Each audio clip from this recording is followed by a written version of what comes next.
Hello, Yukon 28209. Yes, this is Candy Matson.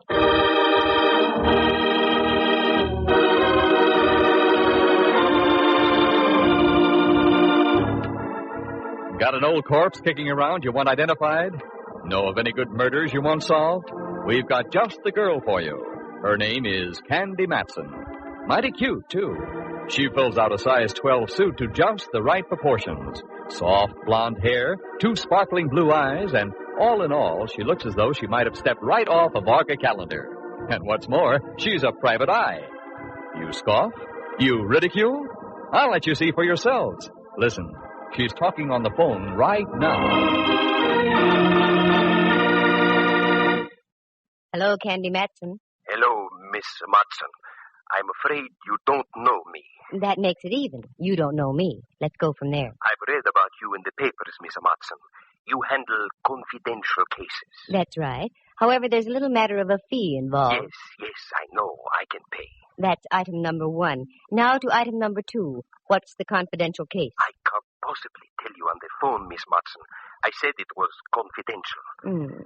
Okay. Where do you want to talk? I am the proprietor of a restaurant, the Charlemagne in North Beach. Oh, yeah, I ate there once. Oh, that's nice. No, it wasn't. I didn't like the food. Oh.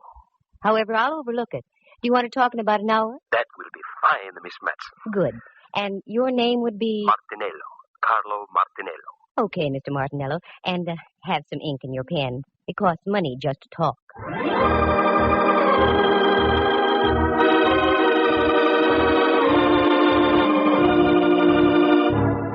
I probably sounded rough and commercial, but you have to be in this racket. Most people look on a private eye as a musician.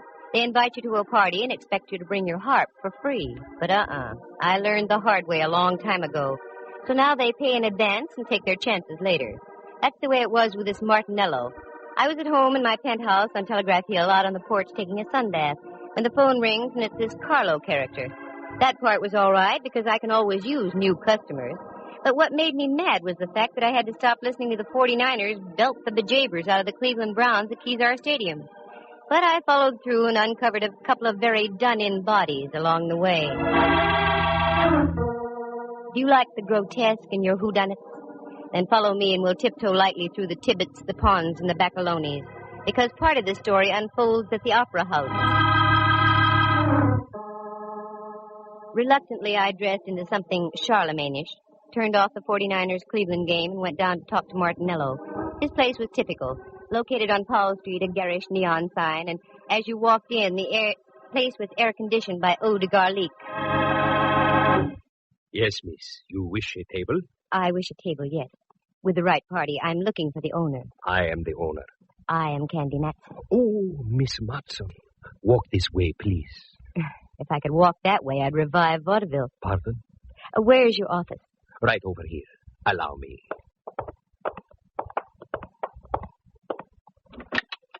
After you, Signorina. Thank you, Signor. Here, sit down, please. Thanks. Now, Martinello, what's on your mind? Always, all my life, I have run a very nice, respectable place. Mm-hmm. Until this morning. What's with this morning? I go down to the basement. My icebox is down there. That is where I keep all my meat. So, you wanted some ground round? Oh, no. Perhaps I'd better show you. Please, you will come with me. Martinello led the way out of his office and down a flight of stairs. A cold blast hit my face. A musty aroma smothered my nostrils, and if I had had a phobia about darkness, I'd have ducked out then.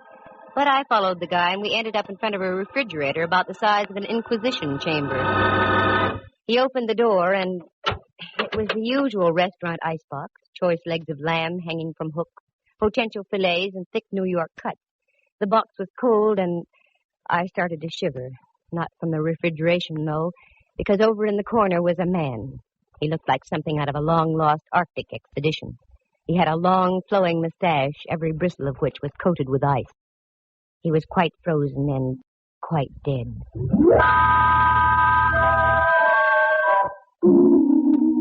I slammed the door shut and reeled out. The sight had staggered my thought processes. Martinello reached over by a salami-slicing table and turned on a Mazda. A weak affair that cast dim shadows about the damp basement. Is that your little surprise? Yes, Mr. Matson. That is what I was greeted with this morning. Have you notified the police? Oh, no. Why not? As I told you, I have run a very respectable place. And, too, that is why I am hiring you. You can get in trouble, you know. Yes, that is why you must help me. Please, Miss Matson, say you will help me. I will pay you anything you say. I stick my neck out in the strangest places. Now it's a refrigerator. Okay, Martinello, $2,000. What? Make up your mind. Either I freeze your assets or the police find your frozen friend. Yes. All right. Come. I give you the money now. Now we're getting somewhere. What about him? Oh, he'll keep. He's on ice. Well, this was one for the books. Refrigeration the ugly way. I had to ask a few questions if I was to get anywhere, such as like, do you know the guy? No. Had you ever seen him before? No. Who was the last one to close the icebox last night? I was. Does it lock from the inside? Unfortunately, yes. I was getting places like Wiley was with Hauser. It was inevitable. I had to take my courage in my hand and go down and look at that thing again. There it was, a male Mona Lisa etched in ice. This time I looked closer, I had to. And as I did, I realized I wasn't going to get any identification because this guy was a study in crimson. Underneath all that coating of ice, he was dressed in a devil's costume. I slammed the door once again and went upstairs. There I gave Martinello strict orders not to do a thing. Usually in cases like this, you have to wait for a break. They come along like a forcing hand in poker. So I went home to do some thinking. As I arrived, there was an old friend of mine, Rembrandt Watson. Hello, Dove. I'd almost given up. Rembrandt, how did you get in? Your door was open, dear. I took the liberty of coming in. Oh, sure, that's okay. How are things, Candy? All right, I guess. I'm kind of bushed, though. I feel about as devaluated as a British pound. You look wonderful, Dove. What's wrong? I've got a deal, but I don't know where to start. Anything I can help you with? No, thanks, Rembrandt. If I told you about it, you wouldn't believe it. I've never doubted you in the past, dear. I know. Well, I was just called in by a minestrone merchant in North Beach. The guy is stuck with a corpse. That's about par for the course. The deceased had been sealed in the icebox overnight. I've never seen one like that before. That's the way it is, dear. Many are called, but few are frozen. Oh, get out of here. But, Dove, I just got here. I know, but I've got to change and get down to see Mallard. I'll wait for you, Candy. I haven't seen the gumshoe since before me vacation. All right. I'll be with you in a few moments. I did a fast change, and Rembrandt and I climbed into my car, and we dropped off Telegraph Hill and Don Kearney Street. The Hall of Justice, where Mallard hangs his star, is only a few blocks away, so we made it in about 5 minutes. Inspector Ray Mallard, Homicide, San Francisco Police. A lovable, shaggy dog type of character. Very keen with the crime, but dumb with the dame. Me, for instance. If I want him to say yes, he says no, and vice versa. Well, my ever-loving Candy. What's new in the private eye business? Very little. How's the legitimate flatfoot racket? Oh, we're holding our arches up. Well, and Rembrandt, I haven't seen you since Pup was a Hector. Please, Inspector, you're meeting your mixophores. Who writes this dialogue? I'm pretty weak, I know. What's on your mind, Candy? A character named Carlo Martinello. Have you got anything on him? What's so funny, Mallard? Nothing, except I eat lunch there about every day of the week. Well, answer my question. Well, there's nothing on Martinello. Arrested a couple of times during Prohibition. He was dabbling in grappa a la under the table. Have yous got a case against the guy, Detective Matson? Oh, cut it out. No, seriously. Why do you want to check on the guy, Candy? No reason, just thought I'd ask. Uh-huh. Well, Martinello's okay. Just trying to make a living. Only thing I don't like, he loves to sing to his customers. That'd be enough to bankrupt him right there. Anything else I can do? No, that takes care of everything. I tell you what, I'm through in about an hour. I'll take you up to Martinello's for dinner. You can see for yourself. No, that's all right. Okay, Candy. Give. Why, Mallard, dear, what on earth do you mean? You know something about something. I want in. Mallard, and I want you to believe this. I mean it sincerely. If I knew something, You'd be the last to know about it. He's got something there. Come, love, leave us a while. I hate to do things like that to Mallard. He's been of great help to me in the past. More than once he's saved my life. But on a deal like this, you have to play it close. After all, a girl has to make a living. For the first time in a long time, I was completely baffled as to where to start. Something had to be done about that cadaver in the icebox, but what? While I was beetling my eyebrows, Rembrandt invited me up to his place for tea. He lives on California Street, just down away from Old St. Mary's, and only a bail bond broker's reach from the Hall of Justice. So I accepted. Do forgive the looks of the place, Candy, dear. I had a meeting my philatelist group last night. Philatelist? The stamp collectors, dear. Well, I know what they are, but I didn't think they could make such a mess. You don't know philatelists. Sit down, love. Make yourself comfortable. I shan't be a moment. That's all right. Candy, dear, why the wrinkles? I've got cause for wrinkles. This chap in the icebox, Rembrandt. There's something I didn't tell you. He was dressed in a devil's costume. There, dear. Your tea will ready in just a minute. You'll feel better. I know it sounds crazy, but it's true. What are you going to do, Candy? I don't know. I can't leave him in that refrigerator forever. We'll get him out, dear. I hate to think of a corpse catching pneumonia. Oh, excuse me, Candy. Help yourself to the tea. Mm-hmm. How do you do, Rembrandt Watson Enterprises? Quiet down. Who? Oh, hello, Templeton. How are all your steamships? Oh, that's good. What? Could I use... do what? To the opera? Of course I could. Righto, I'll pick them up at your office. Thank you, Templeton. Goodbye. Candy, dear, do you like the opera? I can take it or leave it. Why? It suddenly develops that I have 2 tickets tomorrow night for Tales of Hoffman. Oh, Rembrandt, I don't think I can go. Come, Candy. It'll do you good. You've been working too hard. You need a little relaxation. Tales of Hoffman, Okay. Who's the pal who gave them to you? An old friend of mine, Templeton Woodruff. He runs a steamship to Java and other places 𝒆𝒍'𝒔 Pinza sings about. I finished the tea and left.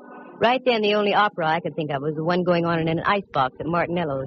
I've always tried to play straight with Ray Mallard, so I decided to tell Martinello my plan. Miss Matson, I don't think it's such a good idea. Good evening, Carlo. I want to talk to you. That's what I mean. There's a gentleman here who... So you've got a gentleman. That's fine. 3 more and you've got a crowd. What I want to talk to you about is this. You don't understand. The gentleman I'm talking about is from the police. The police? Yeah. Hello, Candy. Mallard. How about some scallopini? Well, up jumped the... Hello, Mallard, dear. I had an idea you'd like dinner here tonight. Do you know my boy, Carlo? Yes, we've met. How do you do? The signorina wish something to eat? No, thanks. I want to talk to you, though, Mallard. Sure. Come on into my booth. We'll share some salami. No, thanks. I want to see you downstairs. I don't think the food's as good down there. I agree, but it isn't the food. I'm talking about murder. Once again, I headed down into the catacombs of the Charlemagne. This time the act was a double. Mallard was right behind me. Then I looked around. We were a trio. Martinello was right behind Mallard. This is it. This is what? This is an icebox. Inside, you'll find a body dressed in a devil's costume. Okay, Carlo, let's humor the lady. Open the thing, will you? Yes, I'll open it.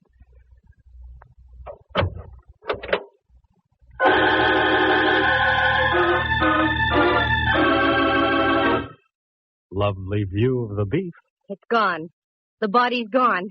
Okay, Martinello, start talking and make some sense while you're doing it. Please, Miss Matson, I don't know anything. I haven't been down here all day. Get rid of those arched eyebrows, Martinello. You know something. What is it? Wait a minute, Candy. I'll do the questioning. In the first place, Carlo, was there or was there not a body in here? Well... Sure there was. He can't deny it. Here's a check for $2,000 signed by Martinello himself. Well, Carlo? Yes. There was a body, all right. Who was it? Friend of yours? No, Inspector. I never saw him before. Why did you call Miss Matson?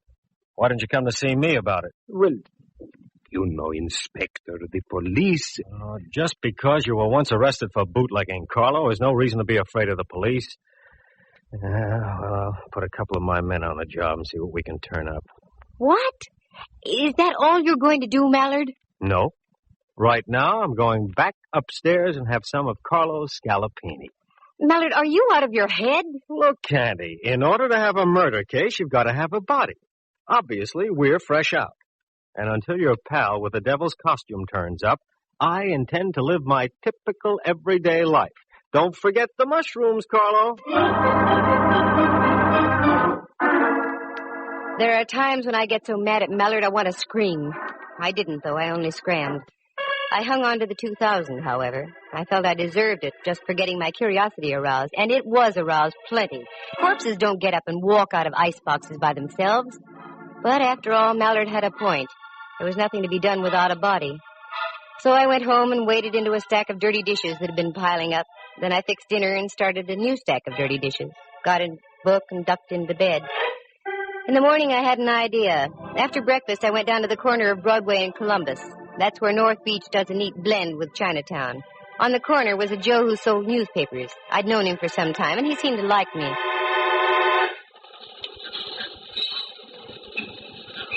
Hiya, Butch. Well, hello there, lady. How are you? Good, can't complain. Who won the football game yesterday? Yeah, funny thing. I got all the news right inside here for 7 cents. I get your point.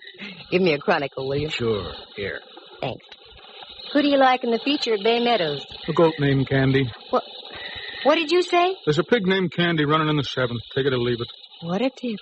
I don't get it. Well, what's really on your mind, lady? Here's a 20. You can play it on Candy all for yourself. Well.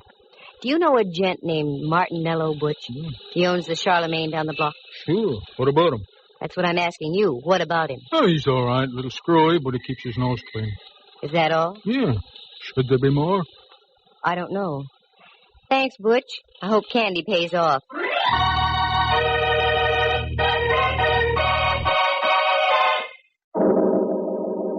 I was getting nowhere, that was for sure, and the rest of the day went the same way. Dead ends, blind alleys. I checked as many loose ends as I possibly could, but I was still stuck in a quandary. But the Crusher claim, late in the afternoon, when I got a copy of the late paper and read where Candy came in at Bay Meadows and paid $32.20. And I hadn't had sense enough to get aboard. When I got home, the phone was ringing. Hello, Candy Matson. Oh, you're Candy Matson. I should play a fanfare. Oh, hello, Rembrandt, dear. How are you? Like an October morning. Every single one of me pores is breathing great, huge gulps of air. What? I just had a facial dove. Most invigorating. What on earth for? I loved your old pores just the way they were. Candy, you've forgotten. I have? Forgotten what, Rembrandt? We're going to the opera tonight. Oh, Ducky, I'm sorry. I had forgotten. I'm afraid I'll have to renege. Now, Candy, you promised, and I don't care what you're involved in. It'll do you good. But, Rembrandt, I'm working on it. Perhaps you're right. Okay, I'll get ready. Wonderful, dear. Pick me up about 7:45, will you? Pick you up 7:45. Yeah. Oh, and another thing, Lamb. We may have to do some entertaining afterward. Do bring some cash, will you? Mm-hmm. That's the girl.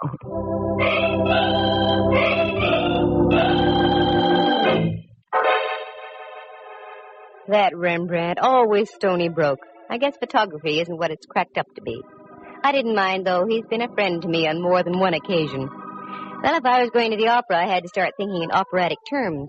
I fished around in the closet and came up with something that would have done any woman's heart good. One of those strapless affairs that you can't stop breathing in for one moment. Otherwise, the opera is no longer the main attraction.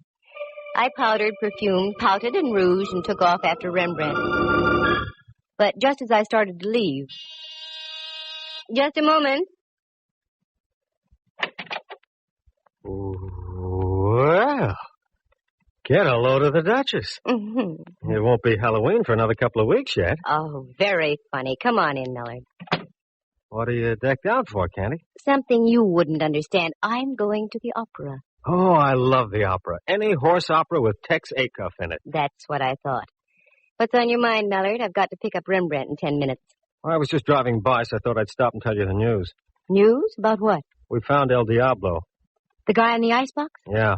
Martinello identified him. He was floating in the water off Aquatic Park. Any lead on him? The best. He was Salavini, the second baritone with the opera company. That's all, Candy. I hope you enjoy the performance tonight. A baritone with the opera company. Well, that explained the costume, but it didn't explain a lot of other things. I walked down the stairs with Mallard. He got in his squad car, flicked on the flashing red light, and with a burst of his siren, rolled down the street. I'd have to speak to Mallard about that.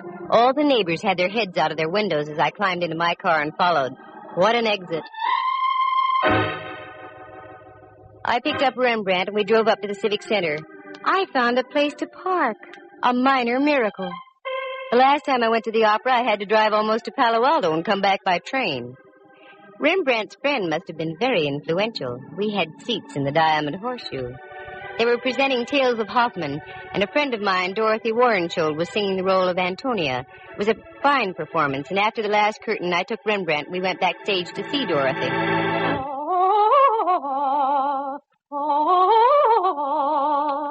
This is her dressing room, Rembrandt. Yes? Hello, Dorothy. This is Candy Matson. I have a friend with me. Oh, do come in, please, Candy. Candy, how are you? Couldn't be better. Dorothy, may I present Mr. Watson? Rembrandt, this is Miss Warrenschold. I'm delighted. You're in magnificent voice tonight, dear. Thank you. Sit down, won't you? I've only a moment. We're rehearsing some of the scenes in Faust tonight. Rehearsing after a full evening's performance? It has to be done, Candy. Our baritone disappeared. We've had to replace him with a new man. Yes, I know.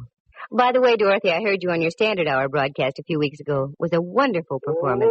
I'm glad you liked it, Candy. I always look forward to those. What are your plans, Dorothy? Well, the season closes here, and then we open in Los Angeles. Oh, yes, of course. Excuse me. Mm-hmm. Come in. Oh, I'm sorry. I didn't know you had guests. That's all right. Oh, Candy, I'd like to introduce Rolf Herberts. This is Miss Matson and Mr. Watson. It's nice to know you.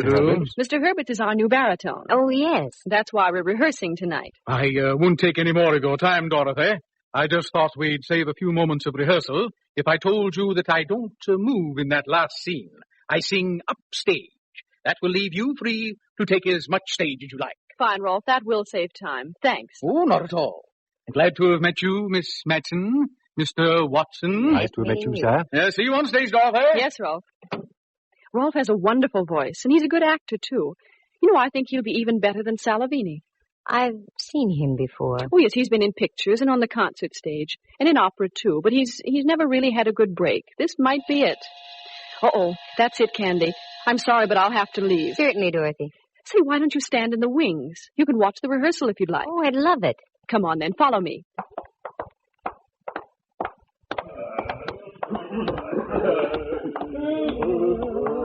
All right, to places, everyone. Places. This is all right, Candy. You can stay right here. Thanks, Dorothy. Glad to have met you, Mr. Watson. Also, as we used to say in the theater, go out there and kill them. See you later. Where's Miss Warrenschow? Ah, there you are. Herberts? Where's Herberts? I saw him just a moment ago in the dressing room. Well, it's late. We've got to keep moving. Please, somebody find Herberts.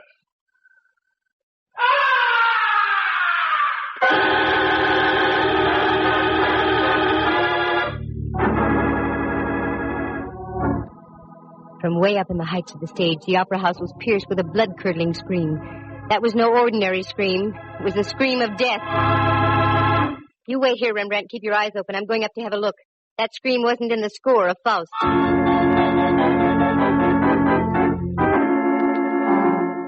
I punched the button for the backstage elevator. It's a good thing they work fast and are speedy.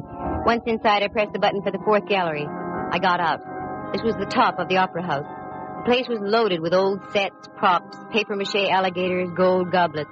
Then, over on the other side of the catwalk, I saw it. The body of a man all crumpled and distorted. I hit the catwalk and ran over. It was 100 feet above the stage, and as I looked down, I could see a score of strained faces looking up through the darkness.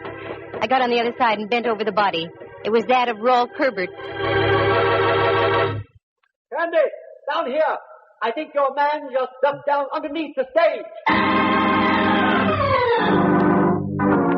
Again, I did a Mel Patton. The elevator shot me down to the stage level, and there was Rembrandt, wild-eyed. He came down the elevator on the other side, Candy. Then he cut across the stage and down those steps. Come on, Rembrandt, follow me. I may need help.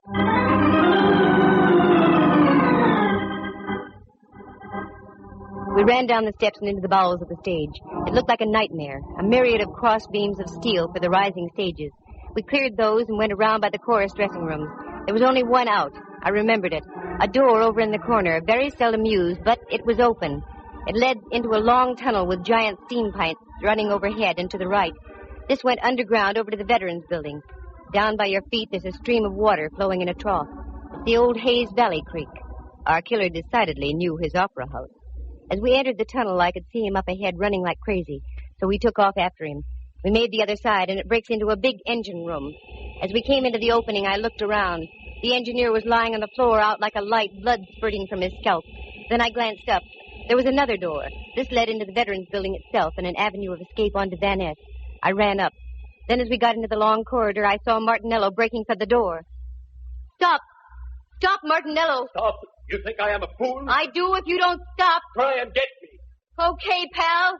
You asked for it.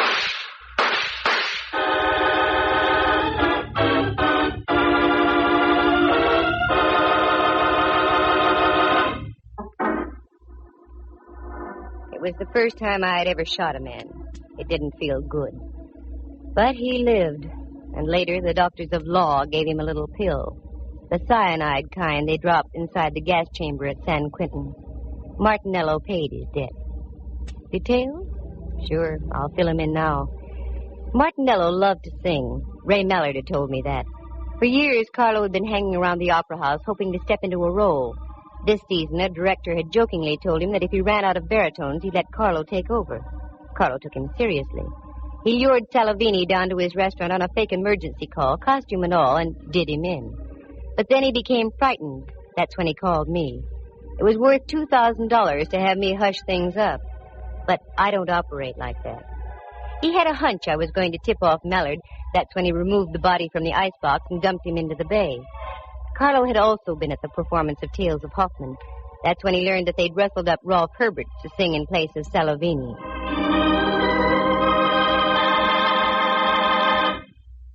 By this time, Martinello was obsessed with the idea of singing in the opera house and wouldn't stop at anything. Right after Herberts left Warrenshold's dressing room, he managed to get Herberts into the elevator and up to the fourth gallery behind the stage. That scream was produced by a 6-inch stiletto through Herbert's heart from the hands of Martinello. And that's when our chase began. I hope I never see that tunnel under the opera house again. That Mallard and his sentiment. It was he who gave me that gun just a week before, for my birthday. He said I needed protection. Well, darn it, I do. But I can't get Mallard to believe me. Instead, he just gives me guns.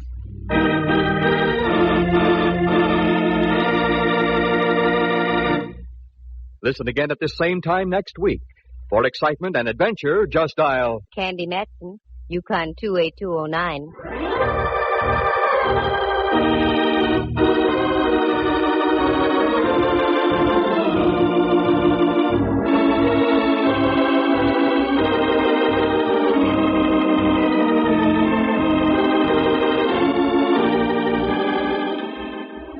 Heard tonight were Harry Bechtel as Rolf Herberts, Jerry Walter as Carlo Martinello. Henry Leff plays the role of Inspector Mallard, and Jack Thomas is Rembrandt. Dorothy Warrenshold, star of the Standard Hour and the San Francisco Opera Company, was heard as herself.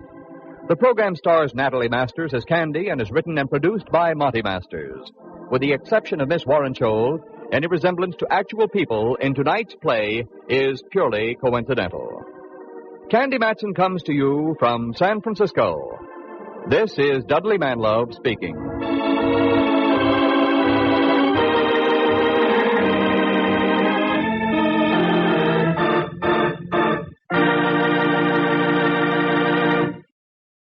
You are tuned for the stars on NBC.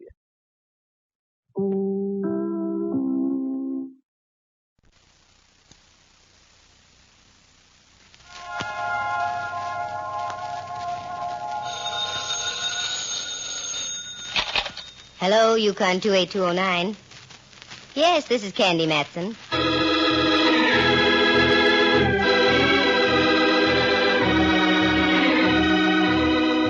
The National Broadcasting Company presents Candy Matson, Yukon 28209.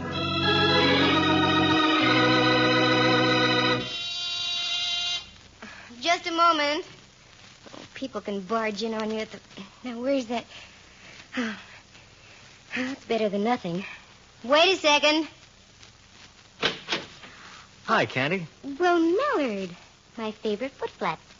You caught me at the wrong time. Depends on your viewpoint. Shall I leave? No, come on in. What brings you up to telegraph you, Millard, dear? You? An interesting subject. Care for a drink? No, I'm on duty. You mean I'm being honored with an official call? Sort of. In that case, you can leave. No, seriously, Candy. You can help me if you will. Well, the mountain coming to the mountain. Oh, you're not so large. Now you can leave. Only kidding. Here's a pitch. An acquaintance of mine, Gordon Ayres, has a little problem on his hands. He needs your help. What is this? Oh, don't get excited, Candy. He's an insurance adjuster for an aviation outfit here in San Francisco. A couple of months ago, a guy and his wife took off in a private plane from one of those little airports down the peninsula and crashed. She burned to death. Ayres investigated and okayed the claim. A rather fancy amount. But his company doesn't like it. They don't think the crash was legit. It gets interesting. Well, he has to prove he was right. He came to me. He wanted us to verify the facts. But we're the San Francisco police, and that's out of our jurisdiction. So? So, I mentioned you. Oh. He wants to meet you and have a little talk. If you can get the guy out of the soup, there's a nice little hunk of cabbage in it for you. Millard, I'll take it, but there's something phony. Well, how do you mean, Candy? This is the first time you've ever given me a helping hand in my private eyeing. Could be there's a reason. Could be a reason why I'm going to take the case, too. Must be the rabbit in me. I love to nibble on large hunks of cabbage. Do you recall the lyrics from that old song, the one that goes, "He floats through the air with the greatest of ease"? Well, that's what happened to Candy Matson, one of San Francisco's better-known private investigators. She found herself floating through the air all right, but not with the greatest of ease. As a matter of fact, it was one of the most hair-raising experiences this pert little gal detective ever ran into. Well, why go on about it? Here she is to tell you about it herself. Well, that's the way it started. Inspector Ray Millard, an old friend of mine, and that's all I can call him, darn it, an old friend of mine, dropped by and insisted I meet this Gordon Ayres, an aviation insurance adjuster. Two things induced me to take the deal: Millard's big spaniel-like eyes and the money angle. It was right after Christmas, and I was a bit short. Millard left, and I took the slip of paper he'd given me with Ayres' phone number on it, sat down by Amici's pet aversion, and doodled with the dial. Good afternoon, Pacific Seaboard Fidelity. How do you do? Is there a Mr. Gordon Ayres there? Speaking. Inspector Millard suggested I call you Mr. Ayres. This is Candy Matson. Oh, Miss Matson, yes. Happy to know you.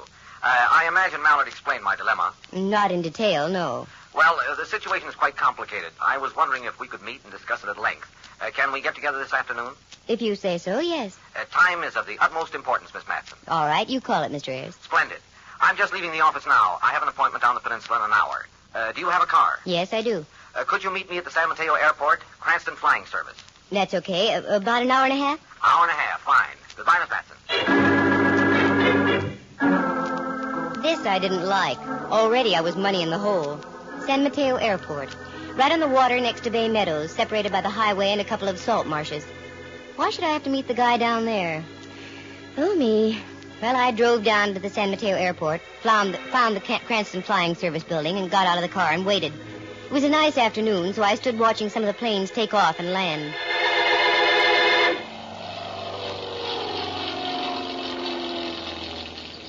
Pardon me, you aren't by any chance...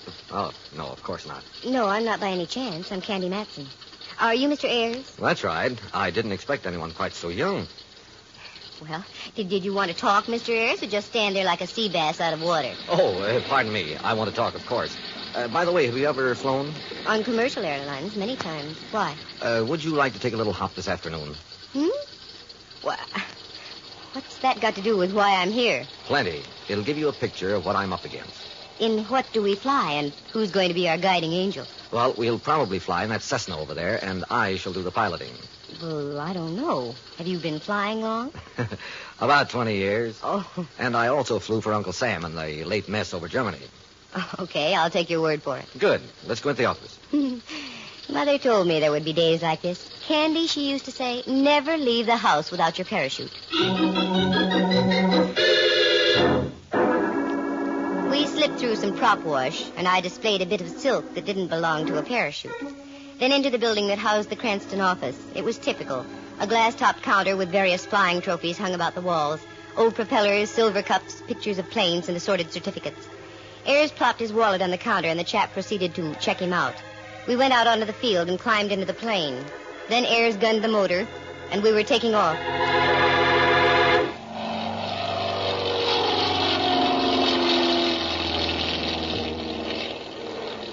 This is all very cozy, Mr. Ayres, but what's the idea? There's a very definite reason for it, Miss Matson. See that tower down there? Mm-hmm. No, down there toward Redwood City. Oh, yes, I see it. Oh, that's where we're going. About a mile east of that, there's a private airport run by a man named 𝒆𝒔. We're going to simulate a landing at that field. Well, I'm still not with it. I want you to notice all the physical qualities of that field as we come in for a landing. Notice the boundaries, the hazards, and the amount of free space a plane has, especially a light plane. You make me feel like a latter-day Nellie Bly. Okay, Mr. Ayres, let's go. I'll watch. Fascinated as I am by flying, I started looking around. The lower end of the bay on our left, the skyline to our right, and the bustling peninsula directly beneath us. I was shocked out of my reverie when the plane turned on its side and we cut sharply to our right and out over the bay. I thought Ayres had lost control of the ship, but no, it was just a routine bank. Then another bank right, and we were nosing in toward an airfield down and in front of us. Did I startle you? A little. It's all right now that I know we're not playing tag with gravity. I'm going to cut the throttle now and nose in for a fake landing. I'm glad you told me. I'll know how to behave. Keep your eyes open, Miss Matson. Do you see any high-tension lines around the airport? No. Any fences, highways, or any other obstructions? No, I don't. Now, look, this is a normal landing. Mm-hmm. Now, if I were to sit the plane down here, I'd be about a mile from the waterfront. Then if I let the plane taxi the usual amount, I'd be up by those hangars. Any problems about that? None that I can see at the moment. Now, look carefully. You see anything at all? Anything? No. If I didn't know better, I'd say we were in the Sahara. Okay, then I'm going to give it the gun.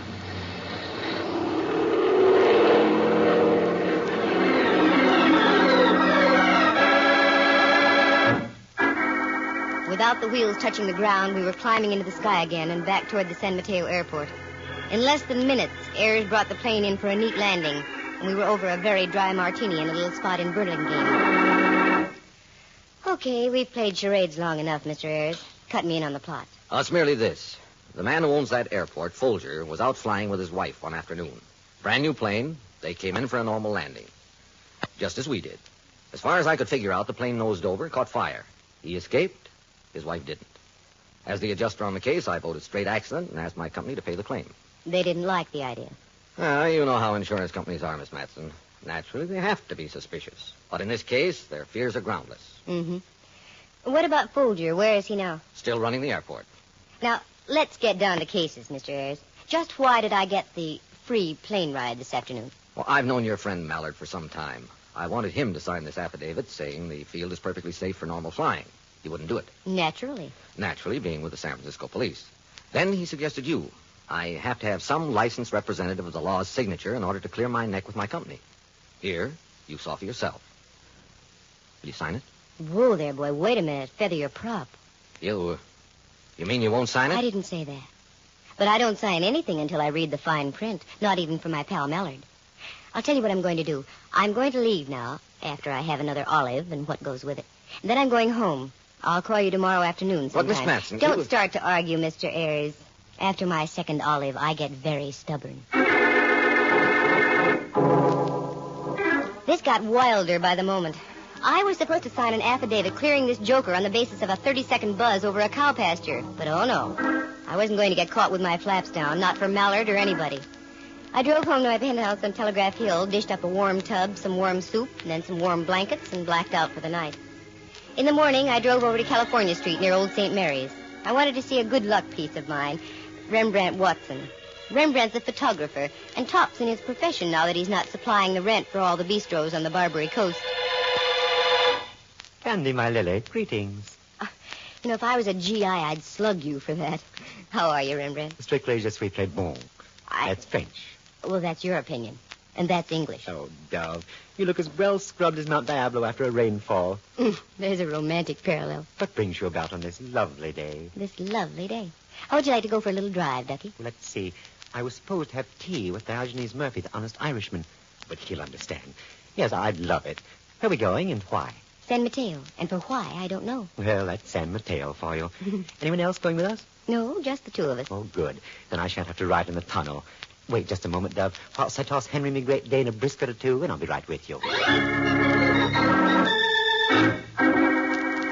Rembrandt fed his monster. We piled into the car and whooshed off to San Mateo. On the way down, I tried to plot a course of action. It wasn't easy. As my friend Ayres had said, the field was free from flaws, and where do you go from there? I was soon to find out.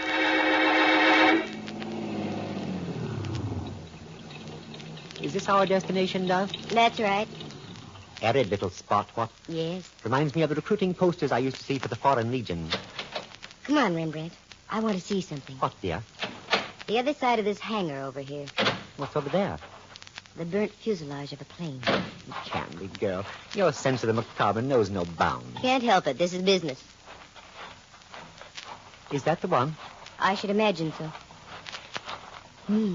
Quite a mess, isn't it? Ooh, what a horrible way to go. Look it over, Rembrandt. Anything strike you as strange? Wait a moment. Yes.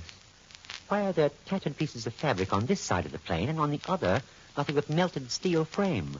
Good point, Ladybug. And another thing. Look inside the cabin there. The safety belt on the other side. Intact. So it is. And I should sign affidavits yet. Wait till I see that Mallard. Pardon me. Was there something you wanted? Oh, how do you do? You don't like his looks, dear. Did you want to ride? Is that why you're here? We have cubs, Cessnas, just about anything. No, nothing like that. Then, what is it? I happen to own this airport, and I don't like people poking about. The owner? Well, then you must be Mr. Folger. Yes. That's right. Who are you? Santa Claus. A little late. Come on, Mr. Folger. Let's go into your office. I'm sure we have a lot to talk about.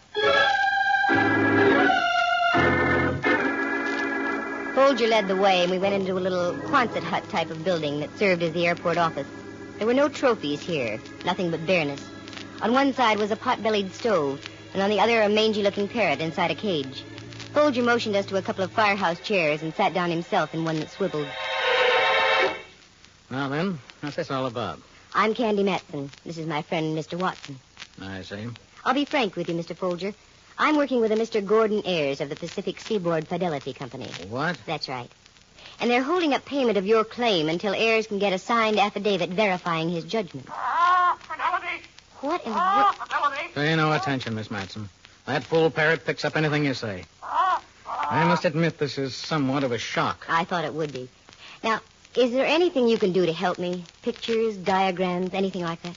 Yes, I have a complete file, including a newspaper photograph of the crash itself.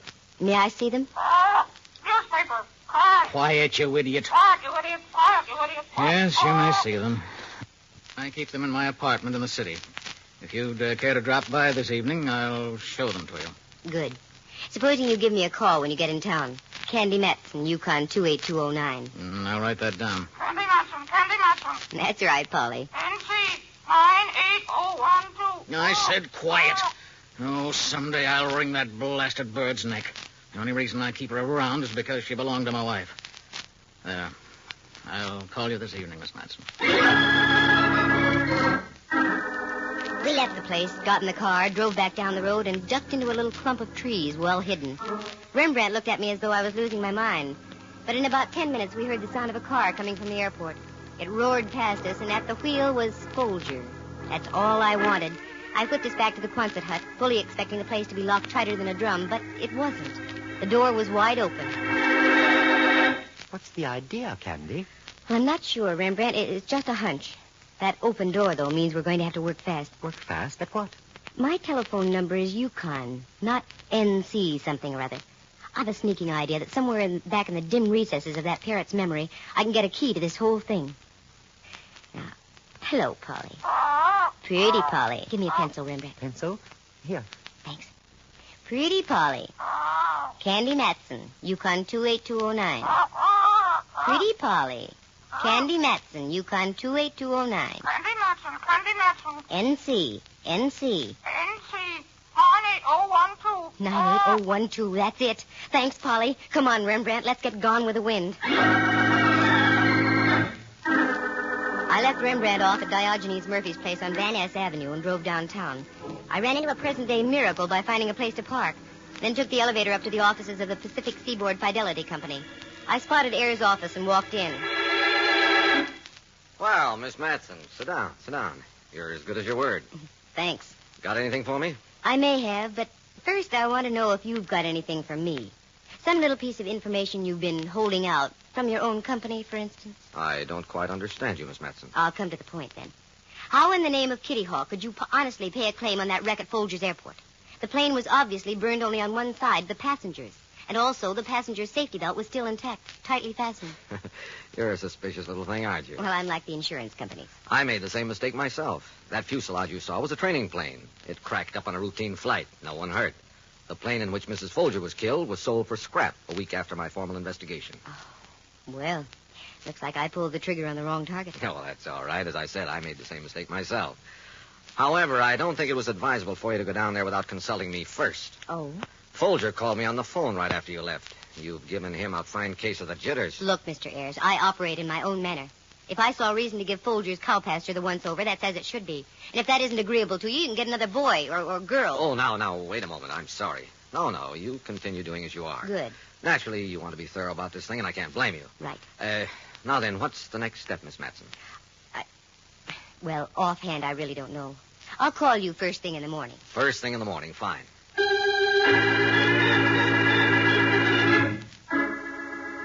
I knew what the next step was, but I wasn't telling Ayers or anybody. This was more than just working for a commission. I felt I was onto something now, and I was going to follow through. I called a friend of mine at an aviation insurance brokerage and got enough night work to keep me going until next St. Swithin's Day. I took my material home and started in. It was a history of every fatal plane crash in the United States for the past 10 years. About 11, I fixed some coffee. About 2, I started to nod. Pinched my cheeks and snapped out of it. About 4, I had some more coffee. Then at 7, just as the sky dawned red streaked across the bay, I found what I wanted. Exactly what I wanted. It didn't tie together yet, not all of it. But the knot was now begun. It only needed a little tightening. I stretched out on the couch, set the alarm for 9, and woke up right on schedule. Once again, I got Ayers on the phone. Pacific Seaboard Fidelity, Ayers speaking. Good morning, Mr. Ayers. Candy Matson. Oh, good morning, Miss Matson. How do things look? Well, if you're referring to me, awful. I've been up all night. By the way, I wonder if we could make that flight again. Flight? Yes, over Folger's Airport. Only this time I'd like to make an actual landing. Why, sure. That can be arranged. And I'd like Folger to come with us. I want him to describe just what happened as we go along. Yes. This morning okay? The sooner the better. I'll call him right now. Have him get a plane ready. I'll meet you there about noon.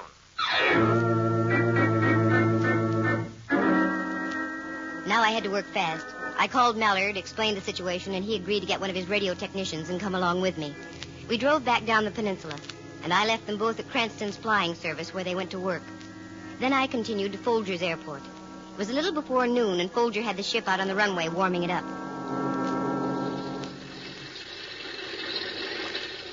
Hi there, Mr. Folger.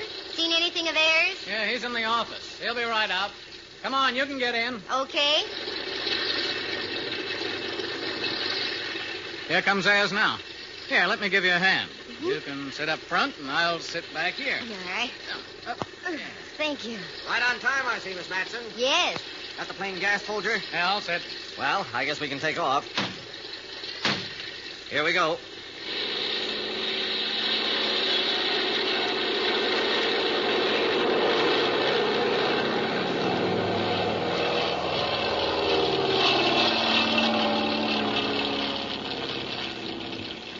Now then, Miss Matson, what's your plan? Just do what we did before. Circle out over the bay and come in for a normal landing. Okay. I'll banker here. Fine.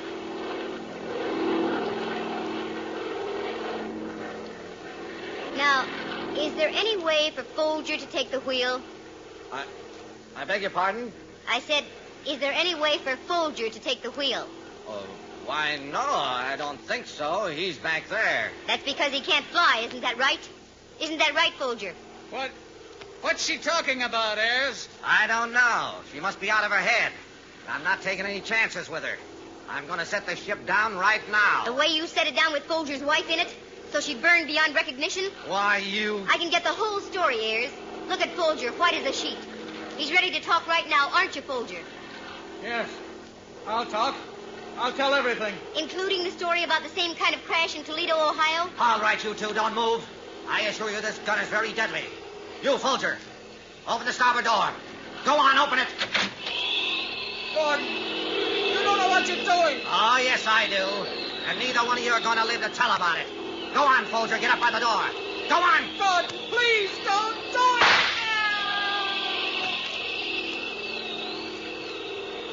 What a fine rat you are, Ayres. You're next, Miss Matson. Just a little too darn smart for your own good, aren't you? I should have known better than to try to use a dame for the fall guy. Go on, stand up by the cabin door. Sure. Okay. I'll stand up by the cabin. Oh. Well, Candy girl, let's see you get yourself out of this one. I hope Mallard's still listening to this mic. Mallard, you big dumb cock, can you hear me? I can hear you, Candy. What's wrong? I had to tap Ayres over the head. What do I do now? I don't know how to fly this thing. Wait a minute. I'll put Cranston on. Miss Matson, listen carefully. Take the wheel and hold it in the middle. Get your nose up a little. That's it. How am I doing? Fine. Now look down at the horizontal bar at your feet. Press the left one ever so slightly and turn the wheel left at the same time. Like this? Keep your nose up. Up. So it's just above the horizon. That's it. Keep it there. Better. Now straighten both the bar and the wheel. Slowly. Slowly. I got it. Now you're headed towards San Mateo Airport. Now try to drift off to your right a little, using the opposite technique. Better? You're doing fine. Hang on, Candy. You're going great. Now look for the protruding gadget on the right side of the dashboard. Mark throttle. Push it in about a third of the way. I'm falling. Mallard, I'm falling. No, you're not. Just do as I say. You're coming in for a landing. Now, don't move the wheel or the bars until I tell you to. Oh, the ground's coming up awfully fast. You're coming in just right. Now, ready? Move back the wheel just a little. No, not too much. That's it. Okay, gal. Right her on in.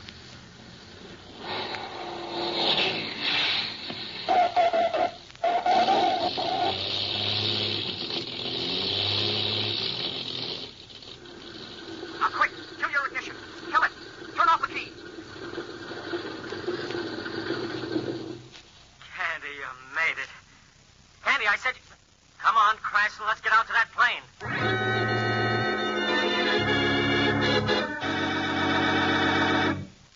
All right, kid? Yeah. My knees feel like I did the conga from here to L.A., but otherwise I'm all right. The boys will take care of Ayres. Come on, we got a report to make. Report? Sure. I sicked you onto this Ayres guy purposely. What? San Mateo didn't want to scare the guy off until they solved the case. So we cut you in on the deal without you knowing it. Candy, you did it. We've got a recording of the whole thing made over the plane's radio. Congratulations, Candy. You'll get a nice hunk of dough for this. Nice hunk of dough of all the dirty tricks. Mallard, Oh, what's the use? I can't bawl you out now. I'm airsick.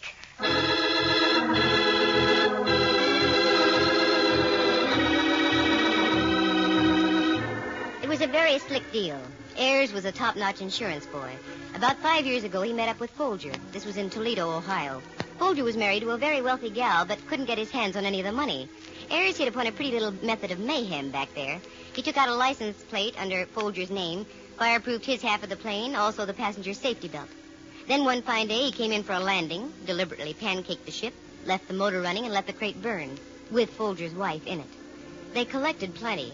In those days, they had the names of Smith and Jones or something like that, and Ayres was the insurance adjuster. They moved on to California, took the names of Ayres and Folger, and set about to do an encore on the same old act. Folger met another wealthy gal, married her, and set himself up in the airport business. Ayres got himself a job with a San Francisco insurance outfit, and voila, they were ready for another crack-up.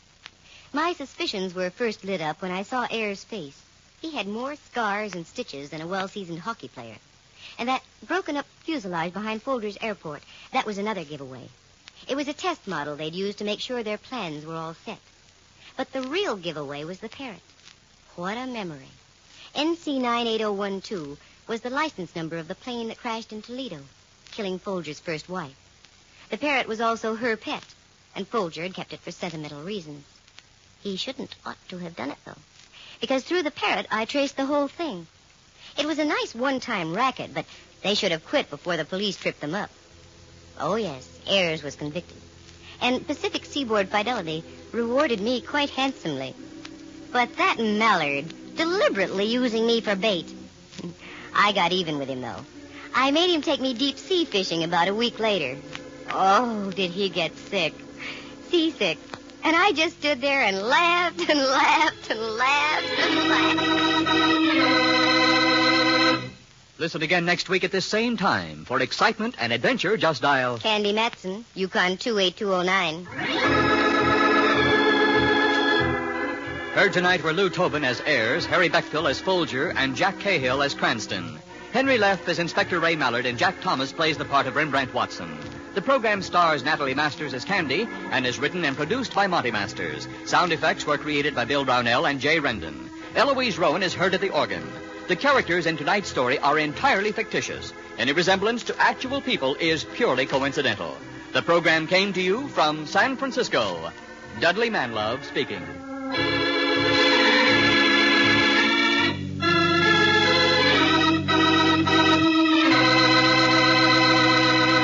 You are tuned for the stars on NBC.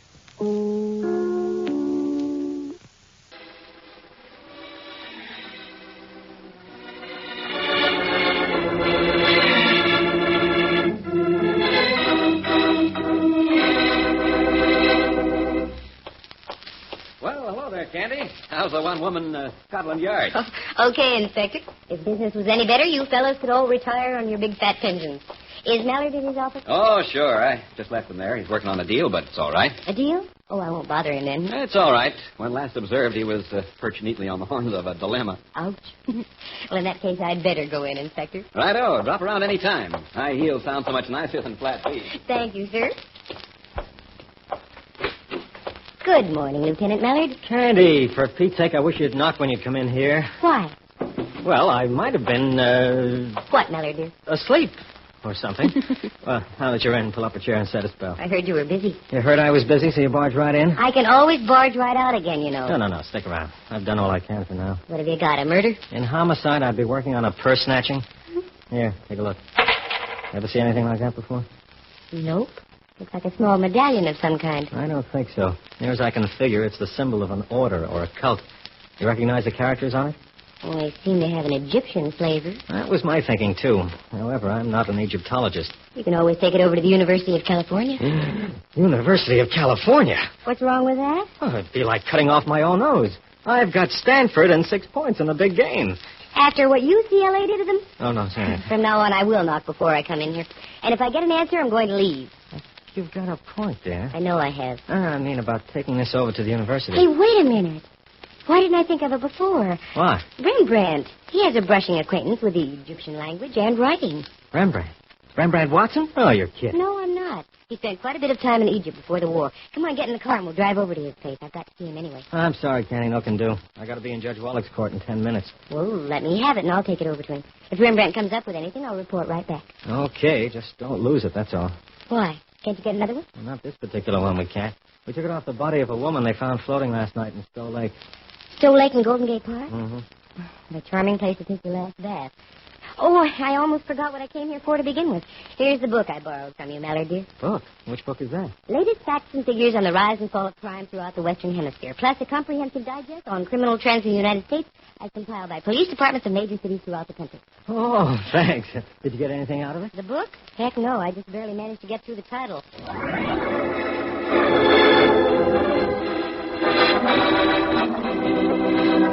The National Broadcasting Company presents Candy Matson, Yukon 28209. I slipped the medallion into my coin purse, slipped the coin purse into my handbag, slipped Mallard a peck on the cheek, and slipped out of the Hall of Justice. I climbed into my car and drove over to California Street opposite old St. Mary's Cathedral, almost bordering a little alley facing St. Mary's Square. It is there that a very old friend of mine lives, Rembrandt Watson, the eminent Pacific Coast photographer. I'm so glad you came by, Dove. Today of all days, I need the firm stanchion of your friendship upon which to brace myself. Rembrandt, what on earth are you talking about? Never has the weight of gloom rested so heavily on me shoulders. Never has the mantle of depression hung o'er me head as it does now. Put the hand back in the icebox. What gives here, Ducky? You are gazing upon a man about to be bereft of a home. You mean you're being evicted? Not yet, but one must face eventualities. Can't you pay your rent? Is that it? Oh, don't be silly, Candy. I have plenty of money. Well, then in heaven's name, why the Hamlet routine? What do you mean you're going to be evicted? Well, simply this, girl. A bunch of uncouth varlets are going to build an underground garage in the square next door. Yeah, what is so funny? Well, you probably won't have to move. Chances are they'll never touch this building. Think, Candy. The dirt, the noise. Well, I've never known either one to affect you before, Rembrandt. It's not myself I'm thinking about. It's Henry, me Great Dane. All those steam shovels and riveting machines that have to give Henry a nervous stomach. And on a Great Dane, that's something. Yes, isn't it? And here's something that'll prove I'll be evicted. Look, this morning's paper. Mm-hmm. Right down here. Preliminary to construction of a garage beneath St. Mary's Square was approved yesterday by the Board of Supervisors Finance Committee. The project, recommended by the San Francisco Parking Authority, involves use of St. Mary's Park subsurface area and 7 adjacent parcels of privately owned property in the area bounded by Kearney, Pine, California, and St. Anne's. There. Do you see what I mean? Well, I'd hardly call this hovel a parcel, but yes, I do see what you mean. Well, what are you going to do about it? What can I do about it? Look for a new place to live, that's all. Laddie boy, I'm glad you said that. I've been meaning to have a word with you for quite some time. And you're doing a whale of a good business. More and more you're catering to an extremely fashionable clientele. That's true. It's about time you lived the part. Your photographs are becoming known throughout the country. You couldn't have stayed here much longer anyway. But it has such atmosphere, Candy. That it does, especially when the wind's from the east. I tell you what, you help me on a little deal right now, and I'll spend the rest of the day looking at places with you. Oh, Candy, will you? I was hoping you'd say that. You're a lamb. In the spring, I am. Oh, I get it. Spring lamb. Yes. Oh, la. I feel ever so much better already. Attaboy. But before you bound completely out of your skin, Ducky, take a look at this. Wait a minute. There. Fascinating. What is it? An amulet of some kind? I don't know. That's why I came to see you. What does it say on there? It's in Arabic. Awfully fine print. What did I do with my glasses? On your forehead. 𝒆𝒍'𝒔, 𝒆𝒐, 𝒆𝒐. Well, I can't seem to translate. Wait a moment. Oh, of course. Milky. What does it mean, Rembrandt? Well, I'm not exactly sure of my translation, but I'd take it to read the past, the present, the future are mine. Sounds good enough to me. Let me make a phone call, dear, and I'll be right with you. Tell me, Ducky, does that expression mean anything to you? Have you ever heard it before? No. There are literally thousands of such sayings in Arabic. You could refer to almost anything. So I was wondering about. Headquarters, Delucci. Oh, hello, Delucci. This is Candy Matson. Is Lieutenant Mallard there? Lieutenant Mallard? No, Miss Matson. He left with Judge Wallach and the jury on that Happy Dance supermarket killing. Out of Lake Merced. Probably be there the rest of the afternoon. Oh, okay. Would you write this down for me? Okay. 𝒆𝒑, 𝒆𝒑, 𝒆𝒑, milky. Miss Matson, this is a phone conversation? It's legit. Well, in that case, gesundheit. Thank you. Now, have you got that? I guess so. Good. Just sign my name to it and put it on Mallard's desk, will you? Sure, if you say so. Thanks, Lucy. Goodbye. Candy, are you crazy? Mallard won't understand that. Crazy? Just the other way around. This is one night I know I'm going to get Mallard to call me. Candy, you fool. But you're a nice fool. Just having you assure me that moving from here is the right thing to do has removed all the troubled thoughts. Transform me into a light spirit. Light spirit? Well, come on, light spirit. Let's go haunt for housing. Knowing Rembrandt as I do, he's the sort of a man who would open a doll factory across the street from a boys' school. But in this case, I was going to make sure he'd fit the locale to the business and vice versa. But what was the locale to be? Suddenly I had it. There was a barn-type of building out on Octavia Street, just off Pacific. It used to be a dance studio, but somehow or other I seem to recall a red sign on the place, and that's where we went. Looks like the place might have been stable. I imagine it was at one time. I do know it was a dance studio for a while. Right, there's the sign. I hope we can get in. You'll like it, I'm sure. It's just ideal for a photography studio. It has plenty of room upstairs for living quarters and a fine big backyard out in back for Henry. Sounds ideal. I could only see it. Let's walk around to that little wooden bridge at the side. Maybe the window will come through. If not, we'll run down the little real estate office. The outside needs fixing up, but not too much. No, as a matter of fact, if there's any kind of shape at all and the owner is willing to talk business, I might be interested in buying the place. What? And why not? Now that I'm in the mood, and I've saved a fair amount of money in the past year or two. Well, here's a window. Wait a minute. I didn't see anything, Candy. A little. Enough to give you an idea how much space you have in the room itself. Please take a look. It's wonderful. Just perfect. I could do all the portrait work up in front there and put all the equipment back in it. Oh, Ducky, what is it? I saw a man in there. Let's see. He's motioning to it. I don't understand what... Is there a door down that way, Rembrandt? Oh, wait, let's take a look. Yes, I see one. Oh, that's what he wants. Come on. What do you suppose he is, dear? Caretaker, maybe. We'll find out.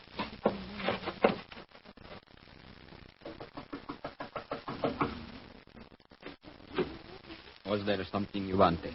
We're just looking around. We saw the sign out in front. Are you the caretaker? No. I am the owner. Oh, then you live here. I didn't know. There was a fire here last night. I came over to investigate. A fire? Yes. There wasn't much damage done. One of the neighbors saw it, and the fire department arrived almost immediately. Lucky for you. How much rent are you asking? I'm afraid you'll have to take that up with the real estate people. I let them handle all my transactions. Would you be willing to sell? I might, but that's something you have to discuss with them, too. That sounds odd, does it not? But much better off if I don't transact my own business. Sure. Would you mind if we looked around? Mr. Watson here is rather interested. I'm afraid that is out of the question. You see, the electricity had been turned off. You would have to use matches. You'll be very careful, sir. I've got matches right here in my purse. No. It is impossible. After what happened last night, I'm afraid things might be misunderstood. I should be accused of... Accused? Accused of what, Mr. And what did you say your name was? I didn't, and neither did you. We have a quaint custom here in the United States. I am not interested in customs. I'm only interested in keeping my appointment. You'll keep your appointment, I assure you. Do you remember high-low, Rembrandt? Oh, yes. A quaint little device used with a great deal of success on the gridiron. Yes. Would you like to take high, and I'll take low? Pleasure, really. Now? Now. Get his arms if you can, Rembrandt. I'm trying to take it like an eel. I think he needs a little persuasion on the head like so. Oh, dear. I hope you didn't tap him too hard.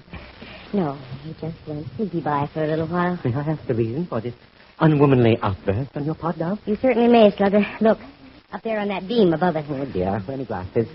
Back up on your forehead. No. Now, what did you want me to see? Up there. A sign on that beam. Just barely visible, but you can make it out. And no. 𝒆𝒆𝒔, 𝒆𝒆𝒔, 𝒆𝒆𝒔, milky. Sure. I saw it when we first came in. When the boy on the floor mentioned matches, it gave me a perfectly natural chance to open my purse and flash the medallion. He saw it all right. He stopped like he'd been sapped. He was? Twice, yes. Once by the medallion, once by me. I think we've got something, Rembrandt. Come on, let's get to a phone and call Mallard quick. And may I say something, Ducky? Certainly, dear. Well, I shouldn't say it, but that was the prettiest high-low I've ever seen.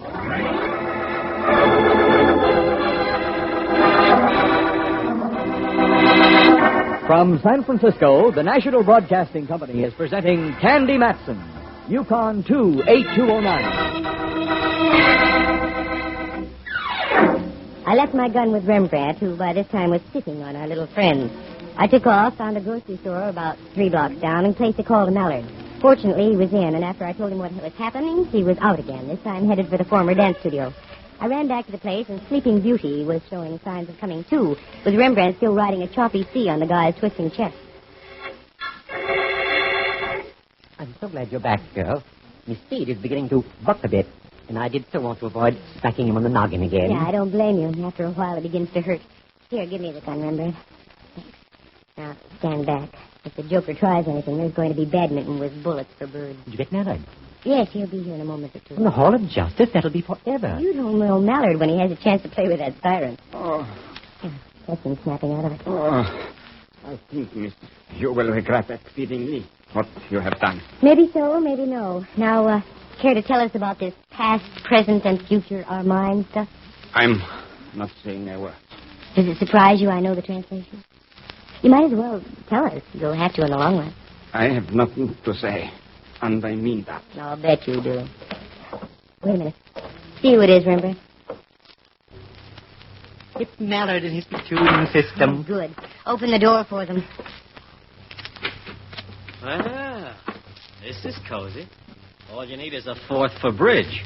And I kibitz? He's all yours, Footlet. Okay, get him, boys. Let's go. Hey, wait a minute. You haven't seen the building. The building can wait. This cookie's hot, and I want to keep him that way. Like I said, boys, take him away. Give him that big hall of justice. 123 O'Leary, and we were at the jailhouse on Washington Street. 456 O'Leary, and our lad was whisked away into the inner sanctum for a pleasant little game called Information, Please. 789 O'Leary, and Mallard was back in his office snorting fire at me. And when he snorts fire, Sister Susie, it's frightening. What are you trying to do? Have the whole city administration down on my neck? But, Mallard, what do you mean? I'll tell you what I mean. We've arrested a man who's completely in the clear. He can shoot the works at us. Sue us for false arrest. Wait a minute. Something's off the beam here. What's his name? Tessman, Al Tessman. How do you know he's in the clear? Because we checked just now. He's been a respectable citizen of San Francisco for over 20 years. Owns a lot of real estate around town. Fine reputation, excellent credit, the works. And you have to stir up a hornet's nest. I don't know what to say. I do. Go home and stay there.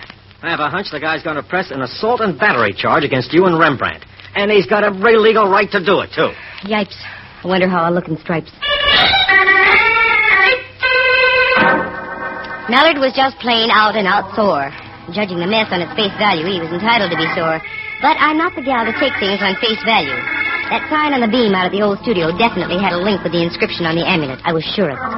And I was sure that Tessman was a link, too. So I fell back on the private eye's first lesson, how to shadow a suspect. The use of doorways, trees, buildings, shrubs, fences, and etc. So hiding behind an etc., I waited outside the Hall of Justice until I saw Tessman leave the building. All he did was snag a cab and disappear into an apartment house on the top of Clay Street. I checked the ground floor and found there were only 3 outlets. The main entrance, the service entrance alongside, and the garage around the corner. I parked across the street where I could see all 3 and waited. And waited. About 2 a.m., I figured Tessman had holed up for the night, so I went home and got myself a nice little jolt. My penthouse was a mess. It looked like a senior-grade monsoon had ripped through the place. It stacked up that Tessman couldn't have done it, so there must be somebody else who wanted in on the act. As far as I could tell, nothing was missing, so I straightened up as best I could and hit the sack. The alarm went off at 5 o'clock the next morning, and I struggled into my clothes, drove over to Rembrandt's place, rustled him into my car, and we took off. You're mad, Candy, positively mad. What's the idea of waking me up in the middle of the night? It's not the middle of the night, Ducky. It's morning. Remember, the early birds get the worms. For the change, I'd like to see the early worm get the bird. What are we doing gallivanting about like this? We're putting the shadow on Tessman. Is he the worm? One of them. In spite of the fact that Mallard whitewashed him. Here we are. How nice. The 𝒆𝒍'𝒔. We'll just park here. Hunch down in your seat, Ducky. I hardly imagine our worm has departed yet. A half hour passed by. Just as the sun peeked over the East Bay hills and scattered its own bright rays on the water of the bay, a car backed out of the 𝒆𝒍'𝒔 garage. It was Tessman, all right. He wheeled the car down Clay Street, and we followed. He turned left on Taylor, and again when he reached Pacific. I had a hunch where he was going. He crossed Van Ness Avenue, and we did likewise. That was when Rembrandt spoke up. I hate to mention it, dear, but I think the shadowers are being shadowed. How do you mean? I looked behind several times. There seems to be a car following us. Just a coincidence. I wouldn't worry about it. Look, our boy's turning off onto Octavia. Just as I thought, he's returning to the studio. What do we do now? Go as slowly as we can. Give him time to park the car, get inside the building, and then go in after him. Are you sure you know what you're doing, Candy? Nope. Oh. Well, then it's all right. We'll go past Octavia to Laguna and down to Broadway and come back from that direction.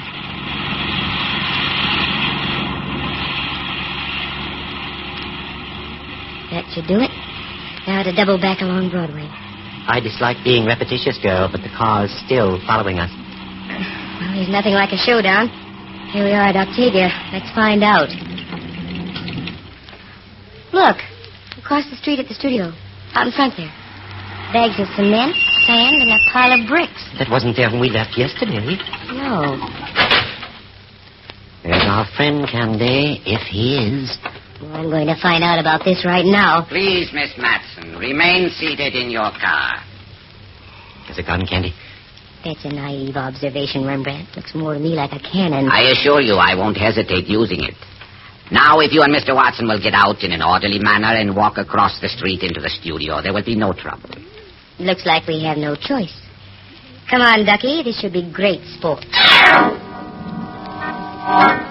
When you have a gun that size poking into your nose, it's easy to be convinced. We walked across the street and into the studio. Even with the brilliant morning sunshine outside, the place was dark and grim. And Tessman lad was waiting to meet us, wearing the very latest in smirks. Just as you planned, Master. It was so easy. They fell into our trap beautifully. And now they shall feel no pain. To work, Tessman. There can be no further delay. Yes, Master. It shall be done. He calls me Master. And that is as it should be. Now, Miss Matson, now that you've so conveniently returned to our shrine, the amulet, please. I haven't got it. I left it at home in another purse. It wasn't in your place last night. So you're the character who wrecked my apartment. That is right. And now, if you will be so kind as to empty your purse on the table there. You better do it, Candy. Yes. There seems to be no alternative. Now the coin purse, please. Ah, yes, the amulet. Thank you. There's a streetcar token, too. You can have that if you want. The past, the present, the future are mine. Mine, Miss Matson. An old saying of one of the ancient pharaohs. I adopted it for myself. Rather brilliant, wouldn't you say? I'd say you need a new scriptwriter. Now I shall tell you about your future. This building, being on a hill, was built on solid rock foundations. My faithful servant, Tessman, is an expert stonemason. You see that chamber-like affair hewn into the rock? Tessman is going to build a brick wall across it. You are going to be sealed inside, also like the ancient pharaohs. Only it will take more than a Howard Carter or a Lord Carnarvon to discover you.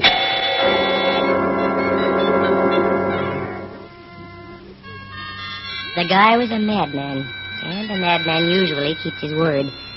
Tessman went to work. Little by little, the ceiling wall of bricks took shape. Once I pressed my hand against the bricks. They must have been using a fast-hardening mortar mix of some kind.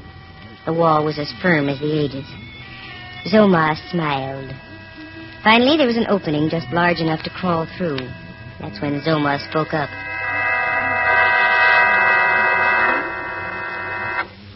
Enough, Tessman. I will complete the work. As you will, Master.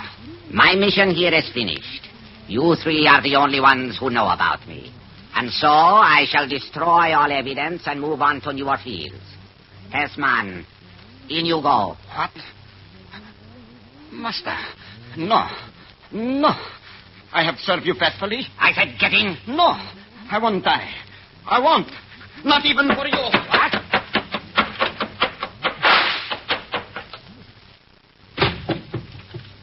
The fool. The future belongs to me. You two, get him. What? Shove him into the tomb. Now. I trust you won't be quite so idiotic.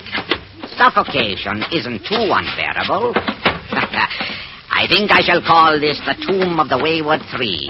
Yes, that will be good. Is he in? Yes. Very well. You may follow. Go ahead, Rembrandt. I'm sorry I got you into this. That's all right. And now for the final act. A complete obliteration. Ah, yes. People all over the world have lost their way. They struggle in darkness. It is up to me to bring them the truth. For after all, El Hadi, El Hader, El Mostakbal Milking, all mine. What about that woman you dumped into Stowe Lake, Zoma? A very generous lady. She contributed over $15,000 to the cause. But then the poor thing began to doubt me. Said something about going to the authority. Most unfortunate. It was then that even I, Zoma, made a mistake. I forgot about the amulet I had given her. She was still wearing it about her neck. I will not make that error again. And now, like the final toast to life, the last brick. Sleep well, foolish ones. Forever. Get your hands straight up in the air, Mac. You desecrator. I said get your hands up. Yes, I will, like this.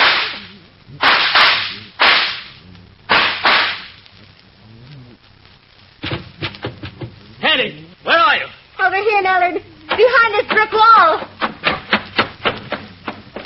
A fine thing, that's all I've got to say. Running around and messing things up.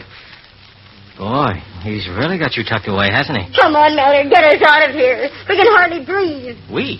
Rembrandt and I. Oh, no. Your pal Tessmon, who's past breathing. Boy, you can sure do it, can't you, Candy? I think I ought to leave you in there. You almost messed this whole thing up. I did? How? Why did you think we released Tessman? Tessmon. Yeah, I know. Ollie Tessman. I'll call him Tessman. Because it was the first lead we got on this joker Zoma. We've been after him for months. Why? Playing on the superstitious people with a yen for the occult. We had nothing to go on until we fished that woman out of Stowe Lake with the amulet around her neck. Then you have to go and stick your pretty nose into the picture. What about Tessmon? Up until he met Zoma, he was okay. Doing quite well in real estate. Then along came the master. Tessman turned over the studio for Zoma to use as a temple. But after he dumped the tomato into Stowe Lake, Zoma realized he'd have to liquidate his affairs and get the bejavers to other parts of the country. With you and Rembrandt making like cops and robbers, he knew he had 3 people to get out of the way. He almost got away with it. But how did you get here when you did? Sheer luck, Cupcake. I was only returning to make a routine checkup on this joint. Sister, are you lucky? You can say that again. All right. Sister, are you? Oh. On second thought, maybe you aren't. What do you mean, Mallard, dear? If there's one thing I can't stand, it's an interfering woman. I think I'll just leave you in there. Mallard, no. Irene, good night. Irene, good night. Mallard, you can't do this. Irene. Get us out of here. Okay, on one condition. Sure. What is it? Promise you'll go to a Roy Acuff movie with me tonight. Roy Acuff movie. What do you think, Rembrandt? A fate worse than death. That's what I thought, too. So long, Mallard. On your way out, just seal in that last brick, will you?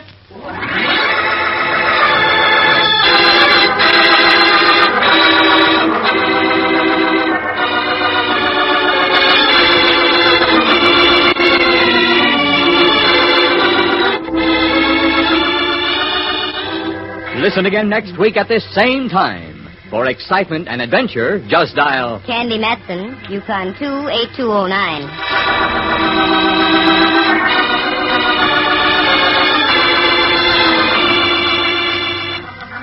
The part of Tessman was played by John Grover. Zoma was Lou Tobin. Henry Leff is heard as Lieutenant Ray Mallard, and Jack Thomas is Rembrandt Watson. The program stars Natalie Masters and is written and directed by Monty Masters. Bill Brownell creates the sound effects, and Eloise Rowan is heard at the organ. Our engineer was Frank Barron. Any resemblance to actual people is purely coincidental. The characters in the story were entirely fictitious. The program came to you from San Francisco. Dudley Manlove speaking.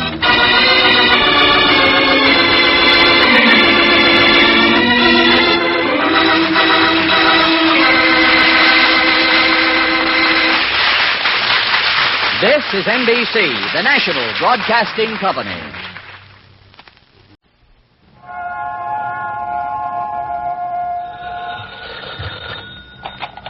Hello, Yukon 28209. Yes, this is Candy Matson.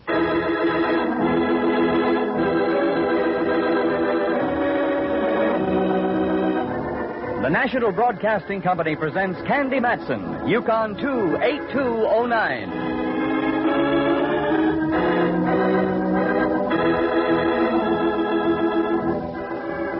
This is the start of a mystery. Our main character is a San Francisco girl detective, Candy Matson. There are others in the show, too. An Inspector Mallard, a gent who calls himself Rembrandt Watson, a cowboy, a dude ranch owner, and a gal the casting agency assured us was a dowager, slightly boozy. There are a few other voices along the way, too. I think that has all the makings of a good mystery show, don't you? Well, let's go on from here and find out. So, here's Candy Matson. Like the man just said, this is the start of a mystery. Christmas had me completely tuckered out. No one had invited me to the Rose Bowl game or what the East-West Keys are, so I decided to make like a bear and hibernate over New Year's. It worked out perfectly because, as my old friend Rembrandt Watson put it... You wish to greet 1950 in some remote spot? Is that the idea, Dove? That's the idea, Ducky. I have the perfect place for you. A dude ranch, reasonable, just on the other side of Sonoma, in the Valley of the Moon. Valley of the Moon. New Year's Eve in the Valley of the Moon. Rembrandt, that sends me. Good.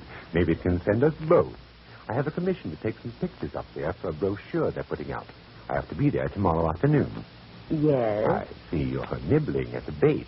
I shall be blunt. Why don't you drive me up? You've won your point. I'll pick you up tomorrow at what time? Let us be spectacular and say high noon. High noon. And do bring some cash. Will you, girl? I'm a little short. I thought you were going up there on a commission. Yes, I am. But they have some simply divine one-arm devices. And? And there goes me commission. Naturally, a girl has to look right to welcome in the new year. That gave me the perfect excuse to squander a few hard-earned dollars and cents on some lovely clothes that didn't make sense but cost dollars. The afternoon was aging gracefully. A little gray here and a wrinkle or two there. So I stopped for a parfait, very dry and no olives.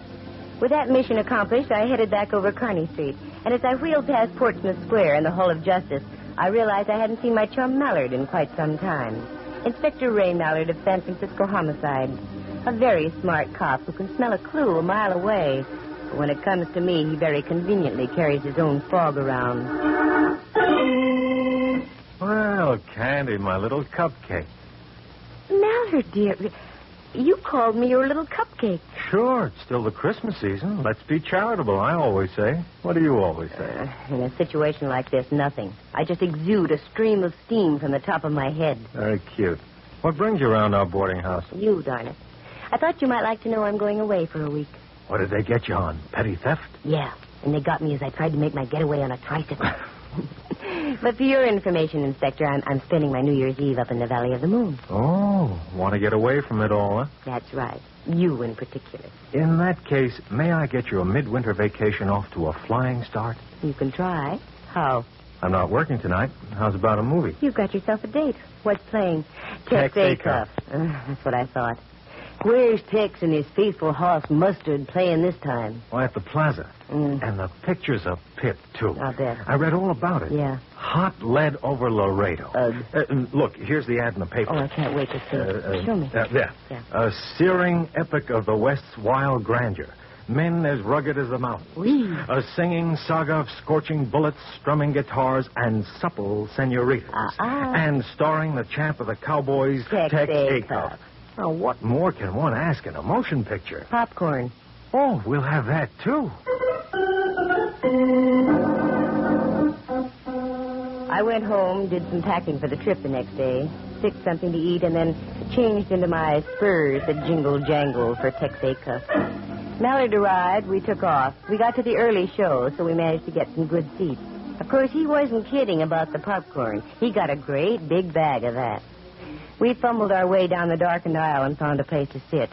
The movie was almost over. Oh, Tex, the whole thing looks like a gosh dang frame up to me. They must have snuck off with them head of cattle and over in the inyo. Yup, I reckon Here, you'll have Candy. it right. These seats are okay. They must have gone that way, all right. Only one thing.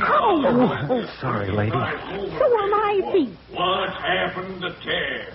Last time I seen her, she was leaving Seats the are schoolhouse okay. to stop. Have some You ain't popcorn? heard from her, Tex? No. I wonder where the sheriff is. He said he was going to be riding by directly. Oh, probably not. I said sure is good popcorn. Sure you don't want some? What? I said, are you sure you don't want some popcorn? I keep saying no. No, thank you. I don't want any popcorn, Mallard, dear. If you pardon me, I'm going home and catch this on television. Like saying, not with Tess missing this way. I understand your feeling on the matter, Tex.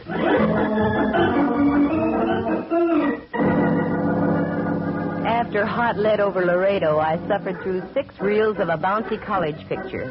The freshmen looked like holdovers from the early days of the war.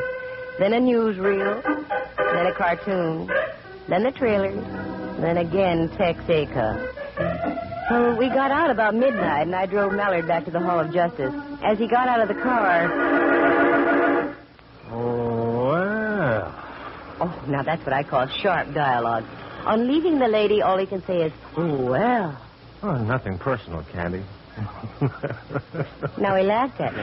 Well, I was just thinking. You're going up to the Valley of the Moon for a rest. Is that the idea? Well, yes. That and trying to get away from Tex Acuff. I know you too well, Candy. You're not going to have any rest. Look at the headline on that paper in the newsstand there. Man missing in Sonoma mystery. And Sonoma can have it. Mallard, dear, if I so much as step inside the Sonoma city limits, you can come and lead me away quietly. You know something? I'm going to remember that. Mallard waved goodbye and went inside. I didn't like the way he said that. But I had other things to think about, such as getting home and getting some sleep. So I did. And in the morning, I drove over to California Street, picked up Rembrandt, and we headed out across the Golden Gate Bridge up toward Sonoma. The Valley of the Moon wasn't too far, a couple of hours of leisurely driving with time out for readjustment, and you're there. Then another 8 miles north and east, and there was the Dude Ranch.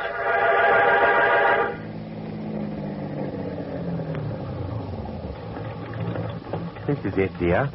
What do you think of it? Perfect, just perfect. Why, Rembrandt, dear, it's a real ranch. Of course, Dove, a going concern. They only take in guests as a sideline.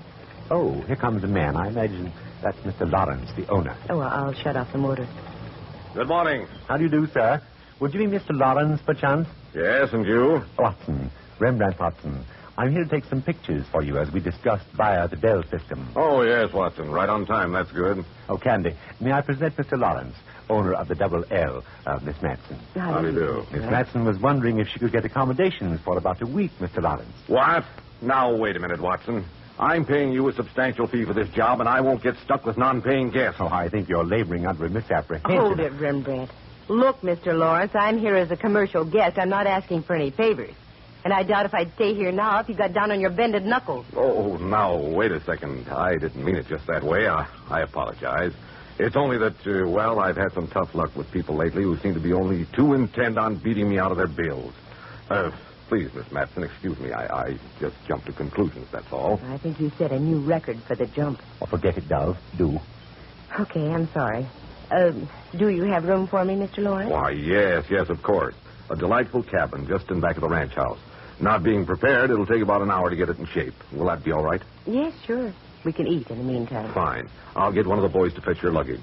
Oh, you can park over there under the old stables. Oh, no garage? Well, again, I have to apologize, Miss Matson. The garage is overloaded now. We have a sheriff's posse up here. The owner of the ranch next to mine disappeared yesterday afternoon. The sheriff is searching the entire vicinity around here. Dove, are you all right? Well, speak to me, girl. What is it? I'm all right. I just happened to think of something Mallard once said last night. I pushed my assembled horsepower into the stables where they belonged, and Rembrandt took me by the arm and steered me into the ranch house. It was a beautiful place, a tall cathedral-like living room with a crackling fireplace about the size of Dante's Inferno at one end. Off to this one side of the fireplace was a cozy little bar. The sun was just going over the yardarm, so I figured an old-fashioned would be quite in order. Old-fashioned was right. Behind the bar was the personification of an old-fashioned cowboy. Real chaps, a leathery face, and little squint wrinkles around his eyes. Well, howdy, Tex. It seems like as if I done saw you in a movie last night. Howdy yourself, ma'am. Nope. Must have been two other cowboys. I've been working here at the Double L for almost 5 years. My mistake, partner. Matson's the handle. What's yourn? Is that the way cowboys talk, ma'am? Yeah, Hollywood and Vine variety. I'm glad to know you. Call me Jeff, Miss Matson. Check. This is Rembrandt Watson. Rembrandt, Jeff. Are those shoulders sewn in, or are they real? I'm afraid they're real. Hiya, Mr. Watson. You riding herd on all those bottles back there, Jeff? Yep, for better or worse. Chang, our regular bartender, took a powder on us day before yesterday. Uh-oh. Seems like he picked a bad time to do a run-out. Oh, you mean the missing gent from Glen Valley? Glen Valley? Yeah, that's the ranch next to ours. Yeah, I understand the police are on the lookout for Chang, but he didn't do it. He's a good, honest Chinese boy. Even so, it's a bad time to disappear. Oh, I admit it doesn't sound good.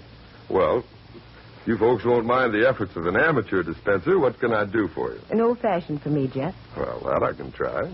From now on, it gets easier. Rembrandt only wants a Coke. Well, I can sure fix that all right. Uh-oh. What's wrong? Here comes the Duchess. The Duchess? Yeah, one of our guests. She's been out here about 2 weeks. And she can go through distilled spirits faster than a buzzsaw through mushy pine. And I hope you're prepared to talk. Always, Jeff. Always. Hello, my dear. You just arrived, haven't you? Mentally or physically? Oh, my. A sense of humor, too. I shall enjoy your company. Are you staying long? Well, I'm not sure now. My plans are rather indefinite. Oh, you'll love it here, Miss... Matson. And may I present Mr. Rembrandt Watson? Charmed, I'm sure. As of now, me life has commenced. Oh, you delightful lad.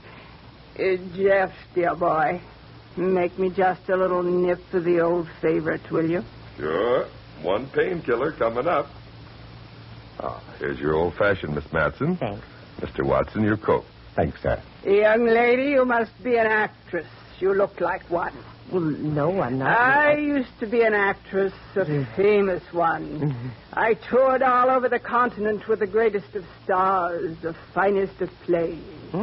I was the toast of London, Berlin, Vienna. Yes, but I had kings and princesses worshipping at my feet. I was once the vortex of an international incident. But no matter. Those days are gone forever now. And here's your tonic, Duchess. What? Oh, thank you, Jeff. Well, as we used to say, here's to crime. What was that? It's a perfect toast. We have quite a mystery in this part of the country, young lady. And so I keep hearing. I can't understand. Mr. Ferguson had everything to live for. Mr. Ferguson? The man who owned Glen Valley. Wealthy, good-looking, in the best of health. You seem to know quite a bit about the gentleman, Duchess. Only what I read in the newspapers, and I can't understand it. Well, as I said, here's to crime. We dallied at the bar for a few more moments. Then Jeff informed me that lunch was ready, and Rembrandt and I ate. We managed to duck the Duchess. I don't think I could have taken her with food. After lunch, Lawrence showed me to my cabin. It was, as he said, delightful, with a warming flame in the fireplace. It was cheery and comfy, and I felt completely at home. Lawrence left to talk to Rembrandt. They were going to discuss the pictures he wanted taken. I felt like going riding, so I changed into my jeans and started to leave. But as I did... Oh, sorry, Miss Matson. I didn't mean to frighten you. Oh, well, you did, Jeff. I was just about to knock when you opened the door. Oh, that's okay. Was there something you wanted? Well, you're in riding clothes, and that answers my question. The question being? Well, were you going riding? You see, the boss wanted to know if you were going riding, and if so, did you want some company? I usually show the guests around the acreage. Well, yes, that'd be wonderful. And how long do you want to be out, Miss Matson? About 3 hours or so. Sure. In that case, we'll take the deluxe tour, over across the back 60 and up through Manzanita Canyon. You know, when we get up to the top of Iron Mountain, you can see the whole Valley of the Moon. That's for me, Jeff. Let's hit the leather. Jeff was obviously born to the saddle and came into this world teething on a tether rein. You couldn't tell where the horse left off, and Jeff began, a real rider. We nosed out through the clump of ranch buildings and on into open space. I had a fine horse under me, and I really felt like I was living. We'd been riding about an hour when we came across a little stream. Jeff indicated we should stop and water the horses.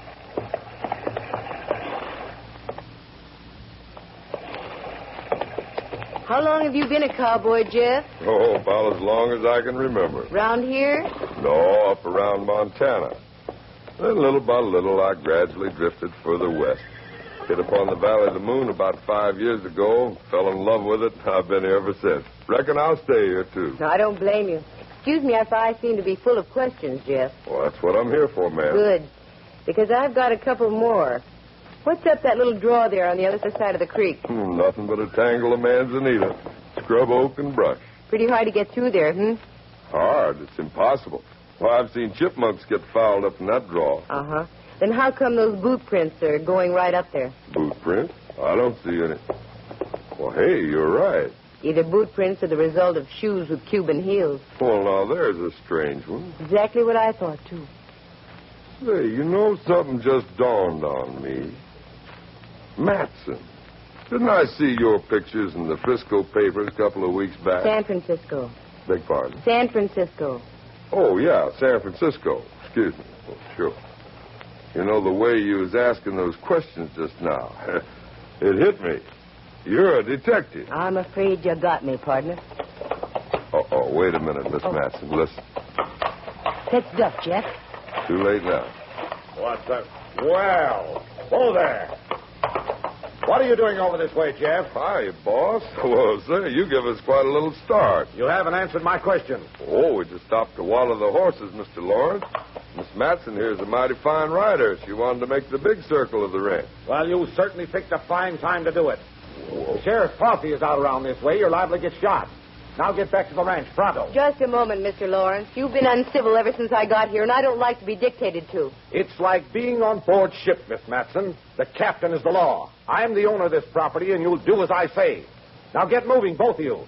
And if you don't like my attitude, you can leave any time you want. Leave? Now? Yes. Oh, no, Mr. Lawrence. I'm beginning to find your ranch extremely interesting.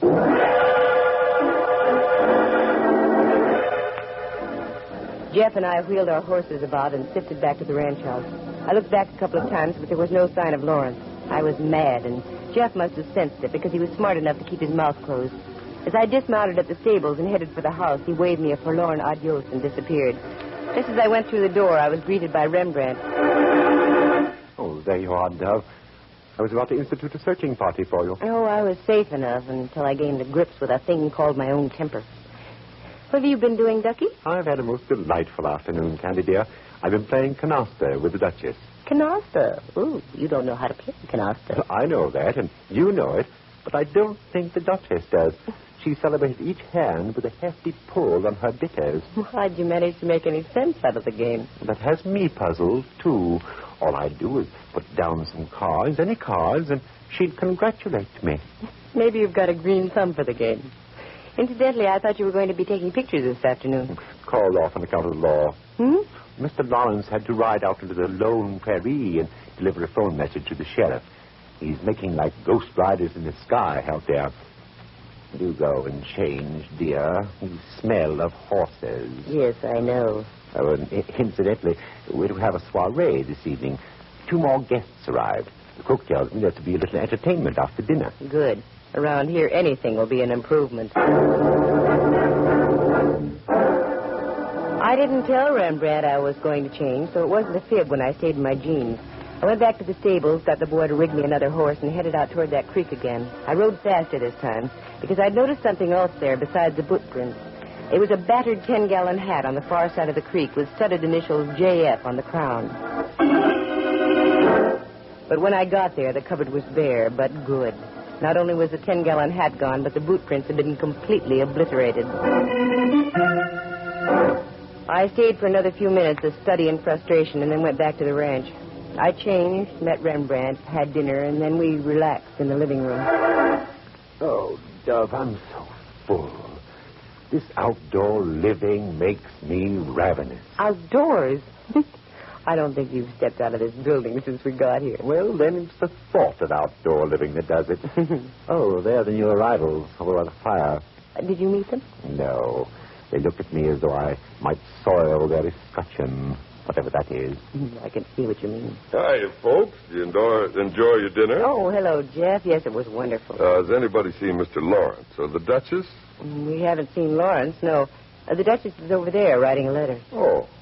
Well, I hope you'll all drop around in about an hour. I'm going to do some singing and a little guitar plucking. Is there anything you don't do, Jeff? No, very little. But none of them too darn good either. Sure, we'll be here. Won't we, Rembrandt? What? Oh, yes, I go with 3 diamonds and a joker. Jeff left. Rembrandt snoozed, and I threw a wrap around my shoulders and took a stroll around the patio. The air felt good. I went over to my cabin and picked up some cigarettes and started back. But as I came close to the cabin opposite mine... It was the Duchess. I'd recognize those tones and groans anywhere. Oh. Duchess? Yes? This is Candy Matson. Are you all right? Oh, yes, I'm all right. Touch of indigestion, I should imagine. Oh, is there anything I can do? Can I get you something? Oh, what a dear thing you are. No, I'll be all right. I have these attacks all the time. You run along and enjoy yourself. Jeff is going to sing. He's such a dear boy. But you're sure you'll be okay? Yes, dear. You go along. Oh, here. Now, let me put a blanket over you. There, and take off your shoes. You'll be ever so much more comfortable. Oh, you're so sweet. So pretty. You remind me of myself when I was young. Thank you. Thank you so much. I tucked the old girl in and left her to dreams of the past and went back to the ranch house. Jeff was just pulling up a chair in front of the fireplace. Now, you'll have to understand, folks, I'm not a singer. I don't pretend to be. I just warble along the way I feel. Now, is there any particular kind of cowboy tune you'd like to hear? No, Jeff. Why don't you just sing a favorite of yours? Good idea. Just do what comes naturally. Okay, you ask for it. Let's see. Here's one I think you might like. Oh, bury me not on the lone prairie where the coyotes howl and the wind blows free in a narrow grave.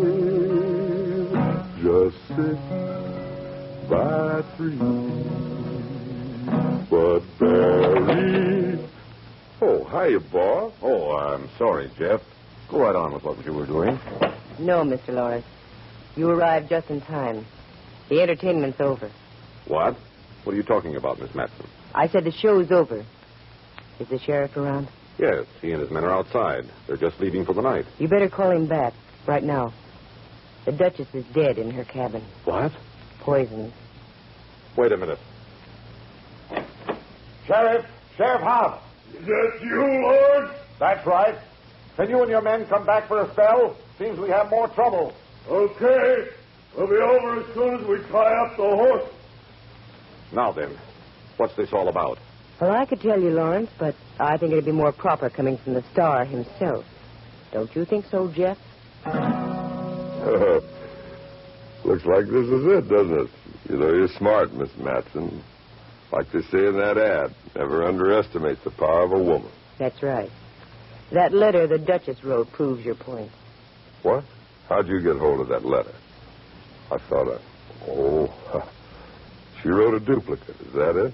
Like you say, never underestimate the power of a woman. Wait a moment. I don't understand what's going on here. Go ahead, Miss Matson. You tell it. Looks like I'm not the star any longer. Well, Lawrence, up to about 2 weeks ago, you had as nice and gentle a cowpoke working for you as there ever was. Then the Duchess arrived. She wasn't kidding when she claimed to have mingled with nobility, important people. As a matter of fact, she had an inside tip about your ranch and the one next door, Ferguson's place, Glen Valley. Didn't you receive a fantastic offer for your property from a big wine company just recently, Lawrence? Why, yes, I did. So did Ferguson. They were going to merge the two places and make it one of the world's largest vineyards.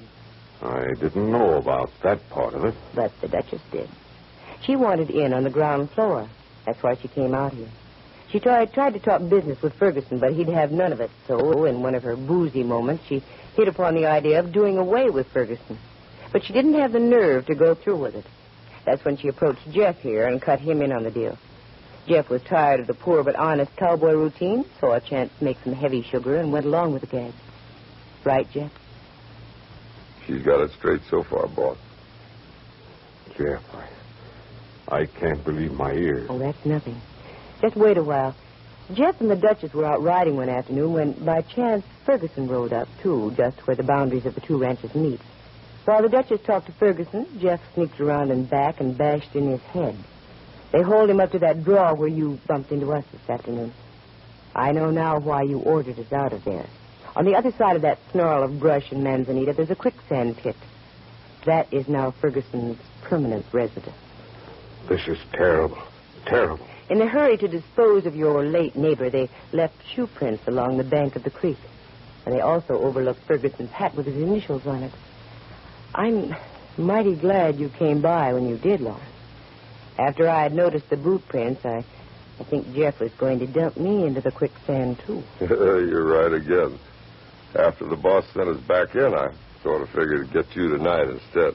And then, Lawrence, you were going to be next. Because in your will, you had named Jeff as your sole heir. Is that right? That's right. I loved him like a son. Then the Duchess and Jeff could have swung a hard bargain with that wine outfit. All very smooth except for one thing. One thing? I'm kind of curious about that one thing, Miss Matson. Alcohol, Jeff. It's not only lifting to begin with, but also acts as a depressing agent. The Duchess had been imbibing all day, and after dinner she arrived at that point of depression, realized what a horrible thing she had done, and she wrote the full story about the wine company and Jeff's duplicity and made a copy. You were afraid of that yourself, Jeff. That's when you went out and slipped the old girl a lethal Mickey. I heard her groaning and went in to investigate. She said it was indigestion, but I knew differently. Her breath. And I knew, too, that she'd be dead within 5 minutes. Then I saw her shoes. Cuban heels with mud caked on the inner side of the arch. That's when I had a hunch the letter she was writing had a definite meaning. You overlooked it, Jeff. I found it. Where only a woman would think of looking. Tucked inside her bosom. I'm sorry, Lawrence. I had you figured wrong from the start. I was the one who was wrong. You aren't hard at all. You're as soft as putty. Well, Jeff, here comes the sheriff. Yeah, so I see. Well, I'm ready for him, and you can't beat a royal flush with a pair of deuces. Or should I say dunces? Go. There won't be any fuss. And all of a sudden, it dawns on me. People should accept their lot. If you're born to be a cowboy, just stay a cowboy. And if you're born a millionaire, don't fight that either. Well, goodbye, Miss Matson. And I'm glad the boss happened along when he did, because I don't think quicksand would look good on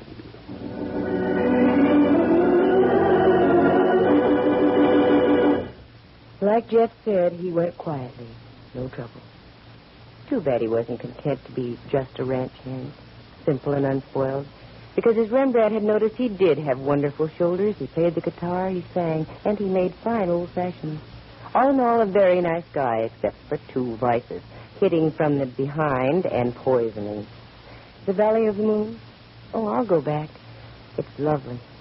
After all, one man with a snarled brain can't undo the work of the original master painter.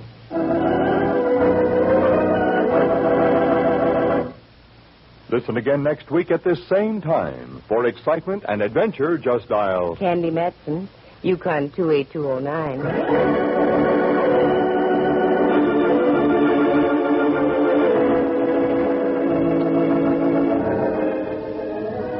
Heard tonight were Helen Cleve as the Duchess, Lou Tobin as Lawrence, and Clancy Hayes as Jeff. Henry Leth is Inspector Mallard and Jack Thomas as Rembrandt. The program stars Natalie Masters as Candy and is written and produced by Monty Masters. Sound effects were created by Bill Brownell and Jay Rendon. Eloise Rowan is heard at the organ. The characters in tonight's story are entirely fictitious, and any resemblance to actual people is purely coincidental. The program came to you from San Francisco. Dudley Manlove speaking.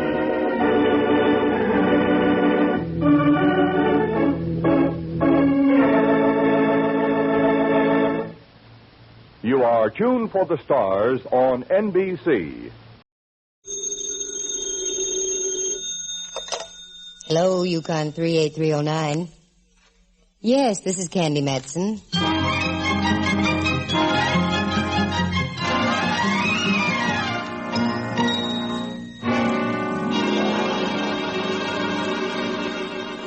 Yes, this is Candy Matson. Oh, Miss Matson, I've been trying to get in touch with you the past 2 days. Well, I've been out of town. Just who is this speaking? Mrs. Allison Gray. You may have heard of my husband. The famous industrialist? Who hasn't heard of him? You've got to help me, Miss Matson. I'm desperate. Well, you sound it. What seems to be wrong, Mrs. Gray? I understand you do work of a confidential nature. You understand correctly. Can you drop out to see me, Miss Matson? Right away. Well, you'll have to give me some idea of what it's all about, Mrs. Gray. There are certain types of cases I refuse to accept. Do I have to tell you on the phone? If we're going to do business, yes. Well, it's my husband.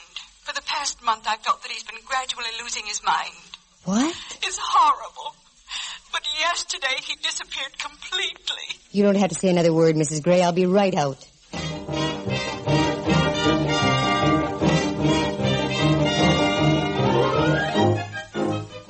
The National Broadcasting Company presents Candy Matson, Yukon 38309. That's the way it usually goes. I live in a penthouse on Telegraph Hill in San Francisco. Inside, there's a phone. It's listed, and it rings. Sometimes I wish it wasn't and didn't. But the phone is listed thusly, Candy Matson, private investigator.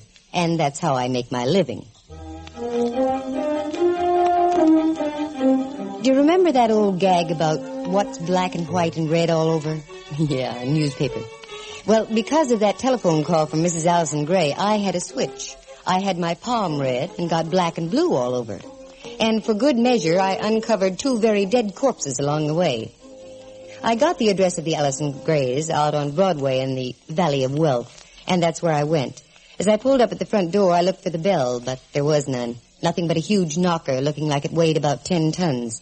I whacked it a couple of times and thought the house would fall off its foundations. Oui, mademoiselle? Oh, oui. Je suis ici pour un rendezvous avec Madame Gray. Oh, parlez-vous français, mademoiselle? Oui, Lowell High School style. Entrez, s'il vous plaît, mademoiselle. Oui. C'est un bon jeu, n'est-ce pas? Oh, oui. I'll bet you run out before I do. You can say that again. Oh, you speak English? Yeah, San Francisco style. You Miss Matson? That's right. Miss Gray's expecting you. You'll find her in the library. Don't overdo it, Clyde. Say, what kind of a place is this anyway? You'll find out. Right on in, please. Yeah, thanks. Oh, Miss Matson? Yes, Mrs. Gray. Do come in. My, how attractive you are. I expected a severe type of woman. Sit down, won't you, please? Well, thank you. You've got to help me, Miss Matson. My whole life has been turned into a phantasmagoria. Oh, that's a good word. Tell me more about the phantasmagoria. My husband and I have been married 30 years. All that time he's been kind, considerate, generous. And with money yet. That makes him quite a man. But in business, he's just the opposite. He's ruthless. And I'm afraid he's made a good many enemies. Well, I guess you have to be like that in business if you want to be successful, Mrs. Gray. I know of at least a half-dozen men who have been led into financial ruin because of my husband's operations. And this all leads to... Just this. I believe that his business tactics finally began to prey on his mind.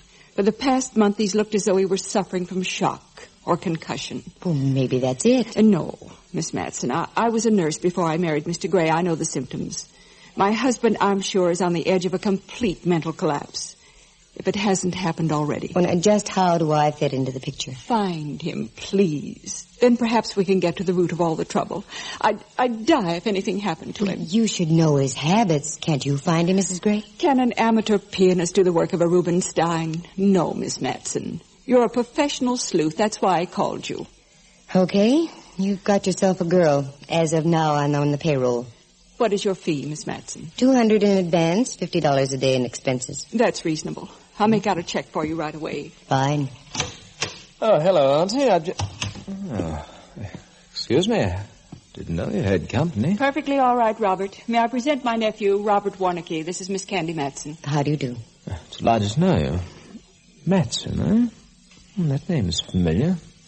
Yes, you're a lady reporter or something of the sort, aren't you? No, I'm afraid not, Mr. Warnicke. Let the girl alone, Robert. She's here on business. Here you are, Miss Matson. Thank you, Mrs. Gray. Well, I'd better be getting along. You'll hear from me soon. Oh, goodbye, Mr. Warnicke. I'll be seeing you. Yes, I have a hunch you most certainly will.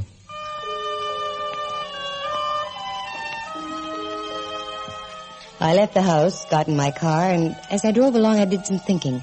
It was a strange thing. Here was a family with all the loot in the world, but unhappy. It didn't make sense. Suddenly I realized I wasn't far from the studios of an old friend of mine, Rembrandt Watson, a darn good photographer, now that he's given up the grape, the kind that comes in bottles. As luck would have it, he was in and gave me a greeting worthy of the prodigal son. Candy, you minx. Where on earth have you been, Dove? Minx and Dove, you make me feel as if I should be molting. What do you mean, where have I been? Just what the question implies, dear. Where have you been? Up in Eureka on a case. Oh, and how did you find Eureka? With radar. You've never seen such fog. Oh. Well, why this deep concern about me whereabouts? I've been trying to get in touch with you. I've some business for you, dear. No, thanks, Rembrandt. I already have some. Oh, she's an old customer of mine. I've photographed her so often, I know every little wrinkle. I've even given them names. No, I told you, Ducky, I couldn't possibly Her neck has more lines than a California road map. Rembrandt, for the last time... Her name is Gray. What did you say her name was? Gray. Sweet little old fluff. Lives out on Broadway. Mrs. Allison Gray? Yes, that's the one. Well, Rembrandt, I just now left her house not more than 10 minutes ago. Oh, splendid. She got in touch with you. She dropped in my studio several days ago, and I recommended you. Get yourself a fine fat feed, Dove. She can afford it. Well, do you know anything about the deal? Only that she's worried about her husband. That's nothing. I'm worried about mine. Oh, girl, you're not married. That's why I'm worried. You mean you still can't get Lieutenant Mallard to see the light? Right. Every time we even get near the subject of matrimony, Mallard ducks. Mallard ducks. Okay, I'll leave. I would if I were you. Mallard ducks. Really? Well, did you accept the case? I'm afraid I did, Rembrandt. Then you might be interested in this. Here. What's this? A card. You can read. Yeah. Madame Natasha, palmistry, telepathy, sittings by appointment only. What's this all about? May not have any connection in the least, but it fell out of Mrs. Gray's purse as she left the other afternoon. Palmistry yet? This gal goes in for wrinkles all over.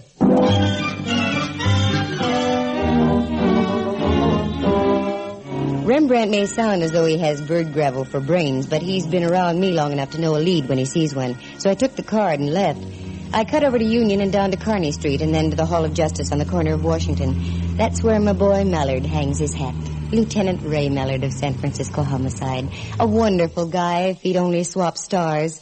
The one pinned on the inside of his coat for the ones up in the sky. Well, bust my rank and call me patrolman if it isn't Candy. Hi, you beautiful thing, you. Well, what have you been doing? Sniffing too much sulfur and molasses? Oh, merely stating the truth. Gee, you look swell, Candy. Well, in that case, no comment. I'd better quit while I'm ahead. Well, Foot Flat, what's new? Nothing, absolutely nothing. I'm liable to lose my job. The last 24 hours, there's been only one crime reported. Some kid had his bike stolen. Oh, you can talk to me, Mallard. Was it an inside job? I don't know. We haven't got anything to go on. But give us another 2 days and we'll bust this bike heist wide open. Good for you, laddie boy. Now shift your cigar and listen to me. Okay. Got something? Well, not yet. It could be... Ever hear of a lady swami known as Madame Natasha? Crystal gazing done cheap? What does she make like Conan Doyle? Out on Buchanan near Jackson. You know her real name? Nope. Well, I can't help you then. As long as they keep the crystal gazing down to a soft stare and a low murmur, we don't bother them. Just thought I'd ask. Know anything about an Allison Gray? Allison Gray, sure. Charming character. Whole department knows about him. There's nothing we can do about it. So? Yeah, so. The biggest crook this side of Jesse James. Jesse did it with a gun. This joker does it with pen and ink. Oh, all very neat and orderly. Can't get a thing on him. A happy chappy, eh? Very happy. He's got more guys who hate his... He's very popular. Sure. Nobody likes him. Well, his wife does. She loves him. Well, that's what wives are for. That's what I keep telling you. Now, how did I walk into that one?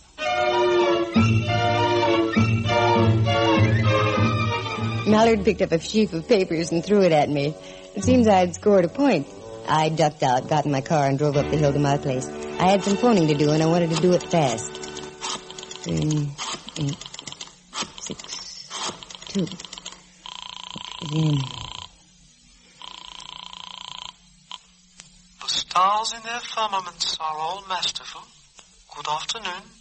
Madame Natasha speaking. Good afternoon, Madame. I'm calling for an appointment. Oh? You were recommended to Madame Natasha? Yes. I'm from New York. A friend of mine was here last summer. She said you were excellent. Oh, how Nice of her. And what was your friend's name? Wallace. Mrs. Jennifer Wallace. I do not seem to recall the name of Wallace. Oh, well. And you are? Betsy Ross. Ross. Very well. I can give you a sitting at 9 o'clock this evening, Miss Ross. Oh, and I'd like to bring a friend along, if I might. A Mr. Turner. That's a bit out of the ordinary, Miss Ross, but the stars decree. Very well. I will see you both. That was number 1 call out of the way. Number 2 call was to Rembrandt. He was going to be my Mr. Turner. He's very sharp where photography is concerned, and I wanted him along in case of tricks. He said yes, he'd always wanted his palm read. So I told him I'd pick him up about 8:30. Then I showered, fixed dinner, and got into an outfit that made me look as mousy as possible. With no lipstick or makeup, and with a pull-down hat and a dumpy old gown, I achieved the desired effect. Then I got into the car and went over to Rembrandt's place. I beg your... No subscriptions, thank you. I'm not sending any more boys through Oh, you're a woman, I think. I'm not only a woman, Rembrandt, I'm Candy. Heaven preserve us. Did someone throw acid on you or something? This is my costume. Halloween isn't until next month, Candy. I know, but the spooks are here. We're going to see them this evening. Perhaps so, but the way you look, it's just a matter of who scares whom. Candy, you look hideous. Well, good. That's just the way I want it. What's the idea, Dove? I don't get it. Some of these so-called fortune tellers are real smart cookies, Rembrandt. For obvious reasons, I don't want this gal we're going to visit to know who I am. Rest assured she won't. Not the way you look. Am I that convincing, Ducky? My dear, if I didn't know better, I'd swear you just stepped off a pickle boat. Fine. That's what I wanted to hear. Come on, Rembrandt. It's time for us to peek into our futures. We got in the car and drove out to Madame Natasha's place on Buchanan Street. It was one of those old 3-story gingerbread houses that still stand in San Francisco. Cornices, gables, carved pillars, ornate handrails leading up the front steps, etc. and etc. I rang the doorbell on the darkened porch and expected to be greeted by Peter Lorre. I wasn't far wrong. Oh. Good evening. Madame Natasha bids you enter the temple of the Zodiac. Yes. And you are... Miss Ross, and this is Mr. Turner. Ah, yes. Madame is expecting you. Good. Just follow me if you will. Mm-hmm. Here we are. This room here. You may be seated, please. Thank you. A few brief words of instruction. Madame will be here shortly. At first, do not speak to her. She has been in touch with the outer world in preparation for your visit. She is on a highly sensitive mental plane. The least little noise will cause her great harm. You will remain where you are. Madame will sit at that table over there. She will address you. Once having done so, you may talk to her. In low tones, please. Is this clear? Yes. Very well. I shall leave you alone. Remember, let Madame Natasha speak first. Smells like a mortuary. Part of the act, Rembrandt. The aroma of flowers all ties in with the supernatural. I can't understand why we're here, Candy. Well, I've got to start somewhere, Rembrandt. This was the only thing I had to go on. Look, dear. There's a light beginning to fade up on the door. Where'd it come from? Oh, I don't know. It's a cute trick, you know that? Oh, better be quiet. I think this is the Madame's entrance cue. Yeah, here she comes. You are gathered on the threshold of 3 powerful forces. The past, the present, the future. Prepare to travel with me through these 3 elements. The lady's name is Ross. The gentleman's Turner. That is right, is it not? You may speak. That is correct. Yes.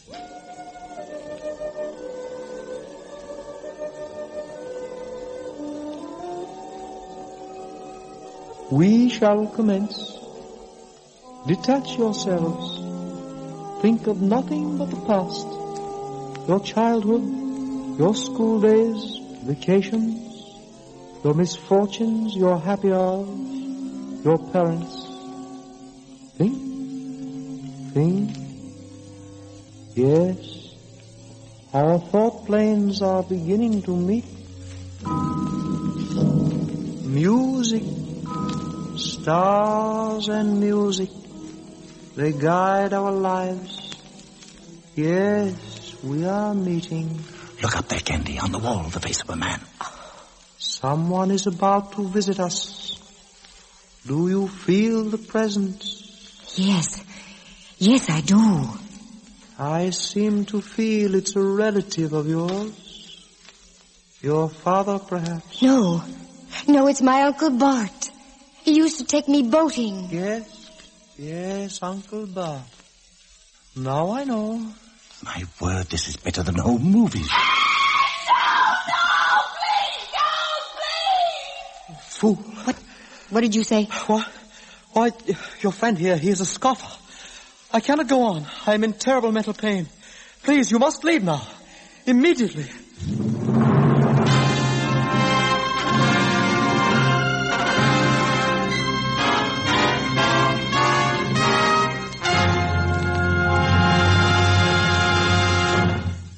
The National Broadcasting Company is presenting Candy Matson, Yukon 3-8309. It wasn't Rembrandt who had broken the spell. It was that scream and the anguished cry from the other room that did the trick. I would have given my eye teeth to do some snooping, but the lad who showed us in did a very firm reverse and made sure we took a straight line for the front door and out. I heard the lock click behind us, and that was it. We went across the street, got in the car, and took off. The fog was so thick you couldn't see 20 feet in any direction. Why are you biting your lower lip, Dove? Are you put out with me for being a scoffer? No, not at you, Rembrandt, but I am put out. That babe's as phony as a $3 bill. Yes, you and your Uncle Bart, who used to take you boating. Huh, indeed. That scream and the voice, that's what did it. Very good, I thought. Sounded almost real. Oh, it was real, Ducky. Didn't you notice how excited the madame was? By Jove. I thought you came out of a trance awfully fast. And what about the vision of dear old Uncle Bart? Oh, that was rear-view projection, girl. Shot through some very fine cheesecloth to give it a slight distortion. Well, okay. I'm making another appointment with the madame for tomorrow night. I want to see what's going on behind the scenes. Where are you going now, Candy? Home and to bed. I'm tired. Then let me out on Van Ness Avenue, will you? I'm dickering with a man for a used car. Oh, well, I'll take you there. What's the place? Diogenes Anderson, the swapping Swede. Rembrandt got out at the used car lot, and I went home and had a good night's sleep. I wanted to have all my buttons because there were a lot of angles that needed angling. I woke in the morning feeling quite fresh and ready for come what may. First thing to come what may was another drive out to the Valley of Wealth to check in with Mrs. Allison Gray. The door opened, but it wasn't Mrs. Gray. It was her nephew, Robert Warnicki. Oh, Miss Matson. Come in, won't you? I'm so sorry, but it's the butler's day off. Oh, what a shame having to strain yourself on that heavy door. Thank you. Yes. I imagine you want to see my aunt, huh? Yes, you imagine correctly. Is she in? No. She left about half an hour ago. Said something about having to see about her hair. Oh, where'd she leave it? Oh, very clever, Miss Matson. What about your uncle, Mr. Gray? Is he here? Oh. Aren't you the one who's supposed to know where my uncle is? What do you mean by that? To repeat, you're very clever, Miss Matson. I have an apology to make to you. Oh? Yes, you're not a reporter at all. My aunt corrected my mistake. You're a private detective person. So who's denying it? You know, you're very attractive, Miss Matson. I think I shall kiss you. You what? I've never kissed a detective. Oh. Why, you clown. Tell your aunt that'll cost her another $100.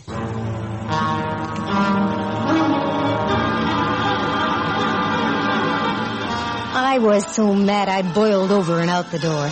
I think I drove all the way home and low at 40 miles an hour. I dashed up the stairs in my penthouse and scrubbed my face 3 times. And then I got to thinking how the character looked after he'd kissed me. Lipstick all over his mouth, and I started to laugh. And I stopped laughing It may have been the most nauseating kiss that man ever bestowed on maid, but certainly stopped me cold. I went over to the phone and called Madame Natasha's Temple of the Zodiac. Come on, answer. The stars in their firmament are all masterful. Good afternoon. Is Madame Natasha there? No. Madame is resting. Oh, well, would it be possible to make an appointment for this evening? This evening? Have you been recommended by someone? Yes, Miss Ruth Burdett. Burdett? Burdett? Yes. Madame Natasha doesn't seem to have a Burdett in the file. Oh, she must. Miss Burdett was there only a few weeks ago. Well, very well. Madame Natasha will see you at 10 o'clock. That's perfect. And your name, please? Taylor. Geary Ann Taylor. Things were beginning to roll now, and I think I saw the light. And if I was proven to be right, the light wasn't very pleasant. This time I didn't go as the mousy little character. I went as myself. I got in the car and drove out to the Temple of the Zodiac. If it had been dark the night before, it was even darker now, and I couldn't help shivering a bit. I checked my purse. There it was, my little 32, and I felt better. Then I walked up the steps, rang, was shown in by the same gent. He didn't bat an eye, so I knew I wasn't recognized. I went through the same briefing instructions about not talking to the madame until she spoke first and so forth, and the man left. After a moment or two, so did I. Down the hall. Then I found the staircase and rambled up in the semi-darkness. There were 3 rooms on the second floor, none of them disclosing a thing. Besides, the agonized voice that had cried out, "No, please don't," seemed to have come from further off. So on up another flight to the 3rd floor. I opened the first door. Nothing. Then kitty corner and another door. Still nothing. But on the 3rd door...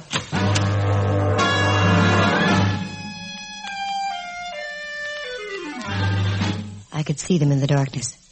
2 bodies piled side by side. I went over and lit a match. And there they were. The bodies of Mrs. Allison Gray and that of what obviously must have been her husband, Mr. Gray. Very cold and very dead. You seem to have found something, Miss Taylor. Yeah. They look quite natural, don't they? Madame Natasha is here. She is highly displeased with you. Yeah, I'll bet. Hiya, madame. Miss Taylor seems to be the curious type. You're out of character, Mr. Warnicki. You'd look better without that wig. I said you were clever, Miss Matson. Too clever. Quick, Walter, get her. Oh, no, you don't. Oh, mister, you fool. Shoot again. Candy! Oh, for Pete's sake, Rembrandt. Are you all right? I'm okay. Bullet in the arm, that's all. Where on earth did you come from? We were in the room across the hall downstairs when we saw you pussyfooting by, so we followed. We? Yes, we. Diogenes Anderson and I. The swapping Swede? What were you 2 doing out here? Candy girl, how naive you are at times. You told me you were coming back here tonight. You didn't include me in your plan, so that meant you were coming alone. Knowing your propensity for getting into trouble, I felt it incumbent upon me to enlist the aid of my friend Diogenes and come to your assistance. Well, bully for you, Rembrandt. I'm glad you did. What did you fellas do to these rats? As we followed you up the stairs, we implemented ourselves with 2 sturdy chairs. Then it happened. They fired, you dashed past us. When those 2 beggars came abreast of us, we merely lowered the boom. Diogenes on one side, I on the other. Oh, my word, we really tagged them, I fear. Well, I wouldn't worry about it. They've been working overtime. They can use a little deep sleep.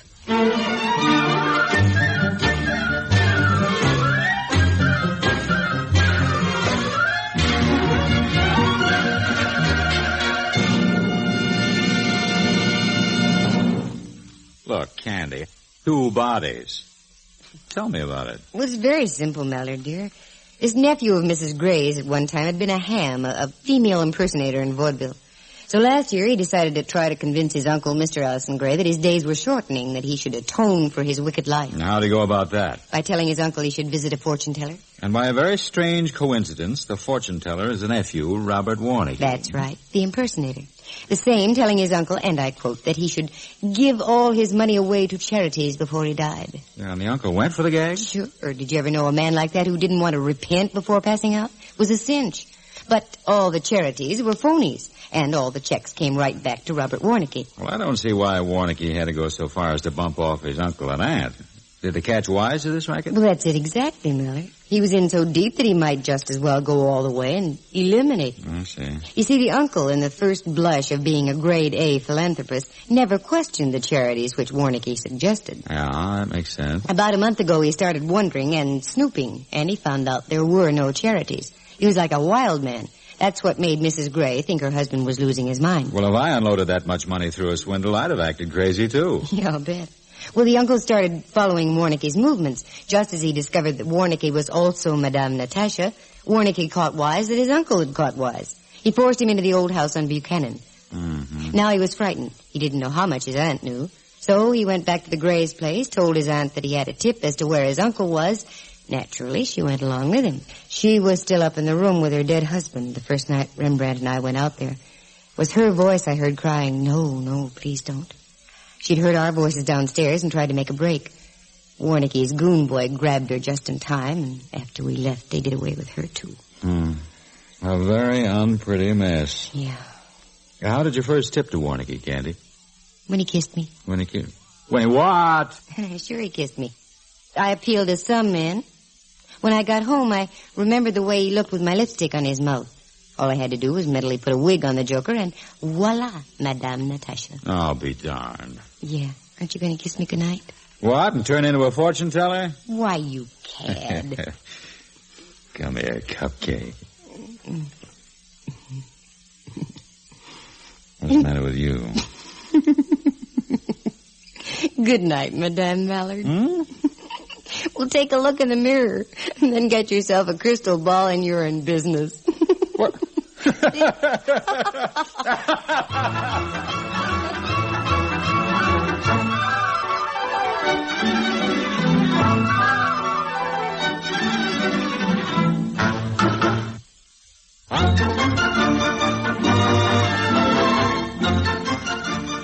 Heard tonight were Helen Cleve as Mrs. Gray, Kurt Martell as the butler, and Earl Lee as Madame Natasha's assistant. Tony Barrett played the dual role of Warnicky and Madame Natasha. Tudor Owen was Rembrandt Watson, and Whitfield Connor was heard as Lieutenant Ray Mallard. The program stars Natalie Masters as Candy and is directed by Monty Masters. The characters in tonight's story were entirely fictitious. Any resemblance to actual people is purely coincidental. And don't forget.